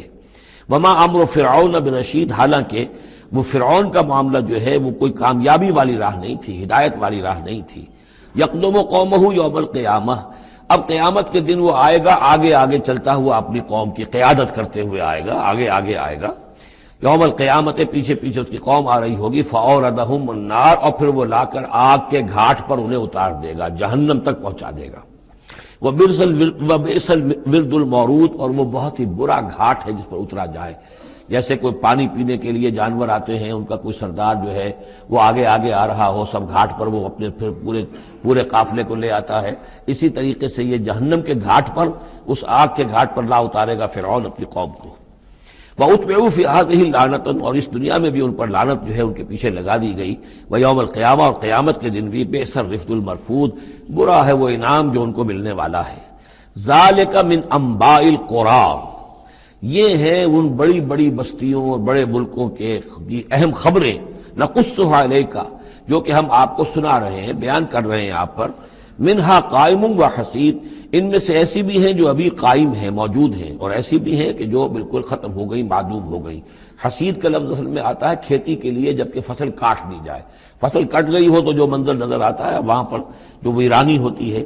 تو بعض مقامات تو ایسے ہیں جہاں یہ قومیں آباد تھیں تو اب ان کا نام و نشان تک نہیں رہا، جیسے کہ قوم عاد کہاں تھی، اب ان کا نام و نشان نہیں، اگرچہ ابھی حال ہی میں سیٹلائٹ کے ذریعے سے ان کا جو شہر ہے اور شداد کی جو جنت تھی اس کے آثار مل گئے ہیں، لیکن یہ کہ وہ زیر زمین ہے، سطح زمین کے اوپر ان کا کوئی نام و نشان نہیں۔ لیکن یہ کہ جیسے سمود کے مسکن جو ہے وہ بھی موجود ہیں، منہا قائم و حسید۔ وَمَا ظَلَمْنَاهُمْ وَلَٰكِن ظَلَمُوا أَنفُسَهُمْ، اور ہم نے ان پر کوئی ظلم نہیں کیا، انہوں نے اپنی جانوں پر خود ظلم ڈھایا۔ فَمَا أَغْنَتْ عَنْهُمْ آلِهَتُهُمُ الَّتِي يَدْعُونَ مِن دُونِ اللَّهِ، تو کچھ کام نہ آ سکے اور کچھ بچا نہ سکے انہیں ان کے وہ آلہہ، وہ معبود کہ جنہیں وہ پکارا کرتے تھے اللہ کے سوا، من شیء، کچھ بھی، لما جاء امر ربک، جب تیرے رب کا حکم آ گیا، وما زادوہم غیر تتبیب، اور انہوں نے کچھ اضافہ نہیں کیا ان کے حق میں مگر تباہی اور بربادی کا۔ وَكَذَلِكَ أَخْذُ رَبِّكَ إِذَا أَخَذَ الْقُرَىٰ، اور ایسے ہی ہوتی ہے پکڑ آپ کے رب کی اے نبی جب وہ پکڑتا ہے بستیوں کو، وَهِيَ ظَالِمَةٌ، جبکہ وہ ظالم ہوتی ہیں، گناہ گار ہوتی ہیں، ان میں گناہ کا اور معصیت کا عام چلن ہو جاتا ہے۔ إِنَّ أَخْذَهُ أَلِيمٌ شَدِيدٌ، یقیناً اس کی پکڑ جو ہے وہ بڑی دردناک بھی ہے، بڑی سخت ہے، جیسے کہ آخری پارے میں إِنَّ بَطْشَ رَبِّكَ لَشَدِيدٌ ان فی ذلک لآیۃ لمن خاف عذاب الآخرہ، یقیناً اس میں نشانی ہے ان کے لیے کہ جو آخرت کے عذاب سے ڈرتے ہوں۔ ذالک یوم مجموع لہ الناس، وہ دن ہے کہ جس کے لیے لوگوں کو لامحالہ جمع کیا جائے گا۔ وذالک یوم مشہود، اور وہ دن ہے پیشی کا، سب کو پیش ہونا ہے۔ وما نؤخرہ الی اجل معدود، اور ہم اسے ایک وقت معین تک کے لیے مؤخر کیے ہوئے ہیں، ایک وقت معین ہے اس کا، معدود ہے، گنتی کی گئی ہے اس کی، یہ نہیں ہے کہ کبھی نہیں آئے گا، آئے گا وہ دن۔ یوم یاتے، جس دن جبکہ وہ دن آ جائے گا، لا تکلم نفس الا باذنہ، کوئی ذی نفس زبان نہیں کھول سکے گا مگر اللہ کے اذن سے۔ فمنہم شقی و سعید، تو انسانوں میں سے شقی بھی ہوں گے، بدبخت بھی ہوں گے، سعید بھی ہوں گے، نیک بخت ہوں گے۔ فاما الذین شقوا، تو وہ لوگ کہ جو بدبخت ہیں، ففی النار لہم فیہا زفیر و شہیق، وہ آگ میں ہوں گے جس میں ان کو وہاں چیخنا چلانا ہے، دھارنا ہے اپنے درد سے، کرب سے۔ خالدین فیہا، اس میں وہ ہمیشہ ہمیش رہیں گے، ما دامت السماوات والارض، جب تک کہ رہے آسمان اور زمین، الا ما شاء ربک، سوائے اس کے کہ جو چاہے تیرا رب۔ یہ ذرا مشکلات القرآن میں سے یہ مقام ہے، یہ واحد مقام ہے کہ جہاں خالدین فیہا ابدا یا خالدین فیہا، اس میں کچھ استثناءات بھی آئی ہیں کہ کب تک یہ رہے گا، جہنم کب تک رہے گی، ما دامت السماوات والارض، جب تک آسمان اور زمین رہیں۔ اب اس سے مراد ابدیت بھی ہو سکتی ہے، اور اس میں کوئی اشارہ بھی ہو سکتا ہے کہ شاید کبھی کوئی وقت آئے کہ یہ جو آسمان اور زمین کی ایک تخلیق اللہ نے کی ہے، یہ ایک خاص اس کا نظام ہے، ایک وقت میں آ کر یہ نظام بدل جائے، پھر کوئی اور آسمان کوئی اور زمین تخلیق فرمائے۔ بہرحال اس وقت تک جب تک کہ یہ آسمان اور زمین باقی رہیں گے تو یہ جو جہنمی لوگ جو ہیں وہ جہنم میں رہیں گے۔ اس میں بھی ایک استثناء، الا ما شاء ربک، اللہ کا اختیار ہے، اگر کسی کو چاہے اس میں سے نکالنا تو اس کا اختیار مطلق ہے، جیسا کہ ہم نے عرض کیا، کئی دفعہ عرض کیا ہے کہ جیسے اہل سنت کے نزدیک اللہ تعالیٰ کے بارے میں ہم یہ نہیں کہہ سکتے کہ وہ اس پر عدل کرنا واجب ہے، لیکن یہ کہ وہ عدل کرے گا۔ اسی طریقے سے یہ بات کہ اللہ تعالیٰ کا اختیار مطلق ہے، وہ کسی کو چاہے تو نکال لے، لیکن ہم یہ جانتے ہیں کہ کفار کے لیے یہ جہنم جو ہے وہ ابدی ہے، اللہ نکالے گا نہیں، واللہ عالم۔ ان ربک فعال لما یرید، یقیناً آپ کا رب جو ہے جو ارادہ کر لے اس کو کر گزرنے والا ہے۔ واما الذین سعدوا، اور جو لوگ نیک بخت ثابت ہوں گے، ففی الجنۃ خالدین فیہا، اور وہ جنت میں رہیں گے ہمیشہ ہمیش، ما دامت السماوات والارض، جب تک رہے آسمان اور زمین۔ الا ما شاء ربک، سوائے اس کے کہ جو آپ کا رب چاہے، عطان غیر مجزوز، اور یہ جو بخشش ہے یہ بے انتہا ہوگی، اس کا خاتمہ کبھی نہیں ہوگا۔ یہ اضافی لفظ جنت کے لیے آ رہا ہے کہ جو دوزخ کے لیے نہیں آیا۔ یہ جو ذرا سا باریک باریک فرق ہوتا ہے، پھر اس سے بڑے فلسفیانہ نکتے نکلتے ہیں، اس سے پھر محققین نے، علماء نے جو ہیں پھر بہت سے دلائل استدلال کیے ہیں۔ چنانچہ حافظ ابن تیمیہ رحمہ اللہ اور شیخ ابن عربی دونوں کی ایک رائے ہے جو اہل سنت کا جو عام اجماعی عقیدہ ہے اس سے مختلف ہے۔ اہل سنت کا اجماعی عقیدہ یہ ہے کہ جنت اور دوزخ دونوں ابدی ہیں، ہمیشہ ہمیشہ ہمیشہ ہمیشہ، کوئی اختتام نہیں ہے نہ جنت کا نہ دوزخ کا۔ لیکن امام ابن تیمیہ رحمہ اللہ اور شیخ اکبر جو صوفیاء کے ہیں، شیخ ابن عربی، اگرچہ ان دونوں میں بڑی بود ہے بہت سی چیزوں کے اندر، اور امام ابن تیمیہ جو ہے وہ بہت ہی سخت تنقید کرتے ہیں اور سخت الفاظ استعمال کرتے ہیں شیخ ابن عربی کے لیے، محی الدین ابن عربی، لیکن یہ کہ اس معاملے میں ان دونوں کی رائے ایک ہے، اور وہ یہ ہے کہ جنت تو ابدی ہے، دوزخ ابدی نہیں ہے۔ ایک وقت آئے گا، چاہے وہ ارب سال کے بعد آئے، وہ ابد ہمارے اعتبار سے ابدی ہو، ہمارے اعتبار سے انفائنائٹی ہوگا، لیکن یہ کہ ایک وقت آئے گا کہ جہنم ختم ہو جائے گی۔ یہ ان کی رائے ہے، واللہ اعلم۔ فلا تک فی مریۃ مما یعبد ہؤلاء، تو تمہیں کوئی شک نہ رہے ان چیزوں کے بارے میں جن کو یہ لوگ پوج رہے ہیں۔ ما یعبدون الا کما یعبد آباؤہم، نہیں پوج رہے یہ مگر ایسے ہی جیسے کہ ان کے آباء و اجداد پوجتے رہے ہیں من قبل، اس سے پہلے۔ وَإِنَّا لَمُوَفُّوهُمْ نَصِيبَهُمْ غَيْرَ مَنْقُوصٍ، اور ہم انہیں ان کا جو اجر اور ثواب اور ان کا بدلہ ہے، حق ہے، پورا دے دیں گے بغیر کسی کمی کے۔ وَلَقَدْ آتَيْنَا مُوسَى الْكِتَابَ فَاخْتُلِفَ فِيهِ، اور موسیٰ کو ہم نے کتاب دی تھی پھر اس میں اختلافات پیدا کر دیے گئے۔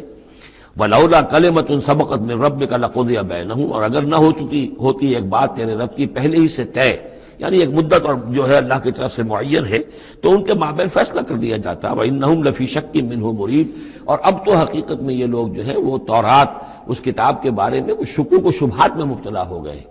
یہ بات جو ہے سورہ شورى میں کھل کر آئے گی کہ رسولوں کو جو کتابیں دی جاتی ہیں ان کے وارث بنتی ہے پھر ان کی امت، اور جب یہ اس امت کے اندر جب زوال آتا ہے، اضمحلال آتا ہے، بے عملی آتی ہے، تو اس بے عملی کے نتیجے میں پھر ایک نتیجہ یہ نکلتا ہے کہ پھر کتاب کے بارے میں بھی یقین پورا ان کے اندر نہیں رہتا کہ یہ واقعتاً اللہ کی کتاب ہے، بلکہ اس کے بارے میں بھی ان کے اندر شکوک و شبہات پیدا ہو جاتے ہیں۔ وَإِنَّ كُلًّا لَمَّا لَيُوَفِّيَنَّهُمْ رَبُّكَ أَعْمَالَهُمْ، اور لازماً یہ جتنے بھی لوگ ہیں ان سب کو اے نبی آپ کا پروردگار ان کے اعمال کا پورا اجر دے گا، بدلہ دے گا۔ انہ بما یعملون خبیر، جو کچھ یہ کر رہے ہیں وہ اس سے باخبر ہے۔ فاستقم کما امرت ومن تاب معک، تو اے نبی آپ ڈٹے رہیے جیسا کہ آپ کو حکم ہوا ہے، اور جو لوگ بھی جنہوں نے توبہ کی ہے آپ کے ساتھ، یعنی توبہ کی ہے وہ شرک سے باز آئے ہیں، کفر کو چھوڑا ہے، ایمان لائے ہیں، پلٹ آئے ہیں آپ کے ساتھ، ولا تطغوا، اور اب آگے نہ بڑھیے، حد سے تجاوز نہ کیجیے۔ یہ تجاوز یہ بھی ہو سکتا ہے کہ عذاب کی جلدی کریں، کہ جلدی اب اللہ تعالیٰ فیصلہ چکا دیں۔ تجاوز یہ بھی ہو سکتا ہے کہ کہیں غصے میں آ جائیں اور لوگوں کی مخالفت کے اوپر جو ہے وہ اپنا جو حلم جو ہے اس کا دامن ہاتھ سے چھوڑ بیٹھے، تو یہ مختلف چیزیں ہو سکتی ہیں۔ انہ بما تعملون بصیر، جو کچھ تم کر رہے ہیں اسے بھی اللہ دیکھ رہا ہے، جو کچھ وہ کر رہے ہیں اسے بھی دیکھ رہا ہے، اس کو ان کی سزا دے گا، تمہیں تمہارا اجر و ثواب دے گا۔ ولا ترکنوا الی الذین ظلموا، اور دیکھو ان ظالموں کی طرف کوئی جھکاؤ پیدا نہ ہو جائے تمہارے اندر، رشتہ داری کی وجہ سے، دوستی کی وجہ سے، تمہاری ان کے ساتھ جو پرانے مراسم چلے آ رہے ہیں، اگر کہیں اس کی وجہ سے تم ان کی طرف جھک جاؤ گے، فتمسکم النار، تو تمہیں بھی آگ پکڑ لے گی۔ وما لکم من دون اللہ من اولیاء، اور پھر تمہیں اللہ سے بچانے والے کوئی حمایتی نہیں ہوں گے، ثم لا تنصرون، پھر تمہاری مدد نہیں کی جائے گی۔ وَأَقِمِ الصَّلَاةَ طَرَفَيَ النَّهَارِ وَزُلَفًا مِنَ اللَّيْلِ، اور اے نبی نماز کو قائم رکھیے۔ اب یہ سارے خطابات آپ دیکھ رہے ہیں کہ بظاہر واحد کے صیغے میں حضور سے ہو رہے ہیں، لیکن یہاں پر خطاب امت سے، مسلمانوں سے، حضور کی وساطت سے اہل ایمان جو ہے وہ مخاطب ہے۔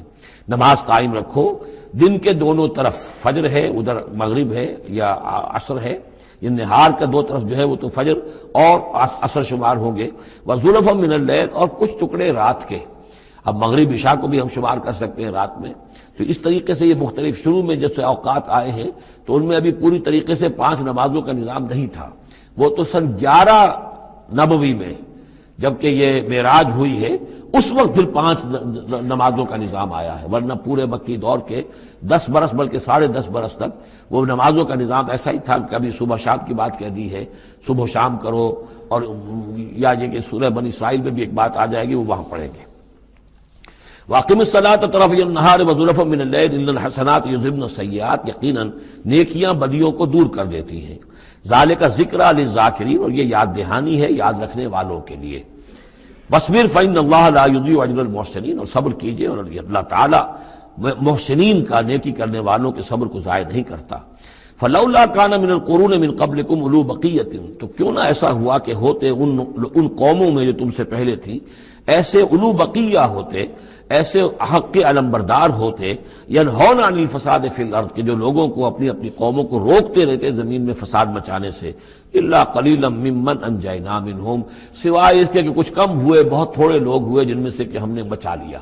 یعنی جو لوگ بھی نہیں منکر کرتے رہے، روکتے رہے، بدی سے روکتے رہے، کفر سے روکتے رہے، شرک سے روکتے رہے، ان کے بارے میں بار بار یہ بات آ رہی ہے کہ اللہ تعالیٰ ان کو بچا لیتا ہے۔ وَاتَّبَعَ الَّذِينَ ظَلَمُوا مَا أُتْرِفُوا فِيهِ، اور وہ لوگ کہ جنہوں نے گناہ کی روش اختیار کی، وہ تو انہوں نے پیروی کی اپنی اسی چیزوں کی جس میں کہ ان کو ساز و سامان دیا گیا تھا، عیش جو ان کو دے دیا گیا تھا، کانوا مجرمین وکانوا مجرمین، اور یقیناً وہ مجرم تھے۔ وَمَا كَانَ رَبُّكَ لِيُهْلِكَ الْقُرَىٰ بِظُلْمٍ، اور آپ کا رب بستیوں کو ظلم کے ساتھ ہلاک کرنے والا نہیں ہے کہ بغیر ان کی یعنی خرابی کے اعمال کے، بغیر ان کے جرائم کے ان کو ایسے ہی ہلاک کر دیتا۔ وما کان ربک لیہلک القری بظلم واہلھا مصلحون، جبکہ اس میں بسنے والے لوگ جو ہیں وہ مصلح ہوں، اچھے کردار کے لوگ ہوں، اصلاح کرنے والے ہوں، صالح ہوں۔ وَلَوْ شَاءَ رَبُّكَ لَجَعَلَ النَّاسَ أُمَّةً وَاحِدَةً، اور اگر اللہ چاہتا، آپ کا رب چاہتا تو تمام نوع انسانی کو ایک ہی امت بنا دیتا۔ وَلَا يَزَالُونَ مُخْتَلِفِينَ، لیکن نہیں، یہ اختلاف کرتے ہی رہیں گے۔ انسانوں میں اختلاف ہمیشہ باقی رہے گا، صرف فرق یہ ہے کہ اختلاف کو ایک حد تک رکھا جائے، تفرقہ نہ ہو جائے۔ اختلاف ہے، ایک رائے میری، ایک رائے آپ کی ہے، ٹھیک ہے، آپ کی رائے، آپ کے پاس یہ دلائل ہیں، آپ کا دل اس پر ٹھک گیا ہے، آپ اس پر عمل کیجئے۔ میرے پاس یہ دلیل ہے، میرا دل اس پر ٹھکتا ہے، میں اس حدیث کو زیادہ قوی سمجھتا ہوں، آپ نے اس کو زیادہ جو ہے مضبوط سمجھا ہے، کوئی حرج نہیں۔ میں بھی قرآن و سنت سے استدلال کر رہا ہوں، آپ بھی قرآن و سنت سے استدلال کر رہے ہیں۔ امام ابو حنیفہ نے بھی کیا ہے تو وہیں سے استدلال کیا ہے، امام شافعی نے بھی کیا، تو اختلاف ہے۔ تفرقہ نہ ہو کہ تم اور من دیگرم تو دیگری، میں اور ہوں تم اور ہو، یہ تفرقہ جو ہے وہ کفر ہے۔ لیکن اختلاف لا یزالون مختلفین، وہ تو یہ ہے کہ گلہائے رنگا رنگ سے ہے رونق چمن، اے ذوق جہاں کو ہے زیب اختلاف سے۔ اختلاف جو ہے مونوٹنی اگر دنیا میں ہو تو طبیعت انسان کی محتاج ہے، یہاں تو یہ کہ رنگا رنگی ہو، تنوع ہو، تو اس سے ہی انسان جو یہاں کی جو زیبائش ہے اور رونقیں ہیں۔ وَلَا يَزَالُونَ مُخْتَلِفِينَ إِلَّا مَن رَحِمَ رَبُّكَ، سوائے اس کے کہ جس پر تیرا رب رحم فرما دے۔ وَلِذَٰلِكَ خَلَقَهُمْ، اللہ نے بنایا ہی اسی حساب سے ہے ان کو۔ دو افراد کے مزاج ایک نہیں ہے، دو افراد کے انگوٹھوں کی وہ یہ نشان ایک نہیں، لکیریں ایک جیسی نہیں ہیں، دو انسانوں کی شکلیں ایک جیسی نہیں ہیں، یہ تو اللہ تعالیٰ نے بنایا ہے تخلیق کے اندر۔ اب جینز کسی کے کچھ ہیں، کسی کے کچھ ہیں، کسی میں کچھ جو ہے اور اثرات آ رہے ہیں، کسی میں کسی اور طرح کے اثرات آ رہے ہیں۔ الناس کالمعادن، اور یہ تمام انسان بھی معدنیات کی طرح ہیں، تو اس طرح ہی اللہ تعالیٰ نے جو پیدا کیا ہے وہ ایک جیسی شے تو نہیں پیدا کی۔ وَتَمَّتْ كَلِمَةُ رَبِّكَ لَأَمْلَأَنَّ جَهَنَّمَ مِنَ الْجِنَّةِ وَالنَّاسِ أَجْمَعِينَ، اور تیرے رب کی یہ بات پوری ہو کر رہے گی کہ میں پر کر کے رہوں گا جہنم کو جنوں سے اور انسانوں سے، سب سے۔ یعنی اس نے جنت بنائی ہے، اس کو بھی اس نے آباد کرنا ہے اہل حق کے ذریعے سے، جہنم بھی تو بنا رکھی ہے، اس کا ایندھن بھی اسے درکار ہے۔ تو اس دنیا کے اندر جو کفار ہیں، مشرکین ہیں، گناہ گار ہیں، جو عیاشیاں کر رہے ہیں، بدماش ہیں اور جو ظالم ہیں، یہ ظاہر بات ہے کہ جہنم کے لیے ایندھن ہے جو اللہ نے فراہم کیا ہے۔ وَكُلًّا نَقُصُّ عَلَيْكَ مِنْ أَنبَاءِ الرُّسُلِ، اب یہ وہ اصطلاح آ گئی جس کا میں بار بار ذکر کر رہا تھا، انباء الرسل۔ اور یہ سب چیزیں جو ہم بیان کر رہے ہیں محمد آپ پر، یہ رسولوں کی بڑی اہم خبروں میں سے ہیں۔ حضرت نوح، حضرت ہود، حضرت صالح، حضرت لوط، حضرت شعیب، حضرت موسیٰ، یہ حالات جو بیان کر رہے ہیں، من انباء الرسل ما نثبت به فؤادک، اور یہ اس لیے تاکہ اس کے ذریعے سے آپ کے دل کو جما دیں، مضبوطی دیں۔ یعنی جو کچھ آپ پر اور آپ کے ساتھی اہل ایمان پر آج بیت رہی ہے، کوئی نئی بات نہیں ہے، ہمیشہ یہی ہوا ہے۔ ہمارے رسول جب بھی آئے ایسی مخالفت ہوئی ہے، اسی طرح کی انہوں نے مشقتیں جھیلی ہیں۔ حضرت شعیب کو بھی یہی کہا گیا کہ اگر تمہارا خاندان نہ ہوتا تو ہم کبھی کہ تمہیں جو ہلاک کر چکے ہوتے۔ تو اگر اسی صورت سے آ جائے محمد صلی اللہ علیہ وسلم آپ دو چار ہیں تو یہ کوئی نئی بات نہیں ہے، یہ تو گویا کہ اس راستے کے یہ تو لازمی جو ہے اس کے حالات ہیں۔ تو اس سے یہ کہ دل کو تثبیت ہوتی ہے کہ بالآخر کامیاب کون ہوا، آیا حضرت شعیب کی قوم کامیاب ہوئی یا حضرت شعیب کامیاب ہوئے؟ تو بالآخر کامیابی اے نبی آپ کی اور آپ کے ساتھیوں کی ہے۔ وَجَاءَكَ فِي هَذِهِ الْحَقُّ، اور اس قرآن میں یا اس سورہ مبارکہ میں آپ کے پاس حق آ گیا ہے، وَمَوْعِظَةٌ، اور نصیحت آ گئی ہے، وَذِكْرَىٰ، اور یاد دہانی آ گئی ہے، لِلْمُؤْمِنِينَ، اہل ایمان کے لیے۔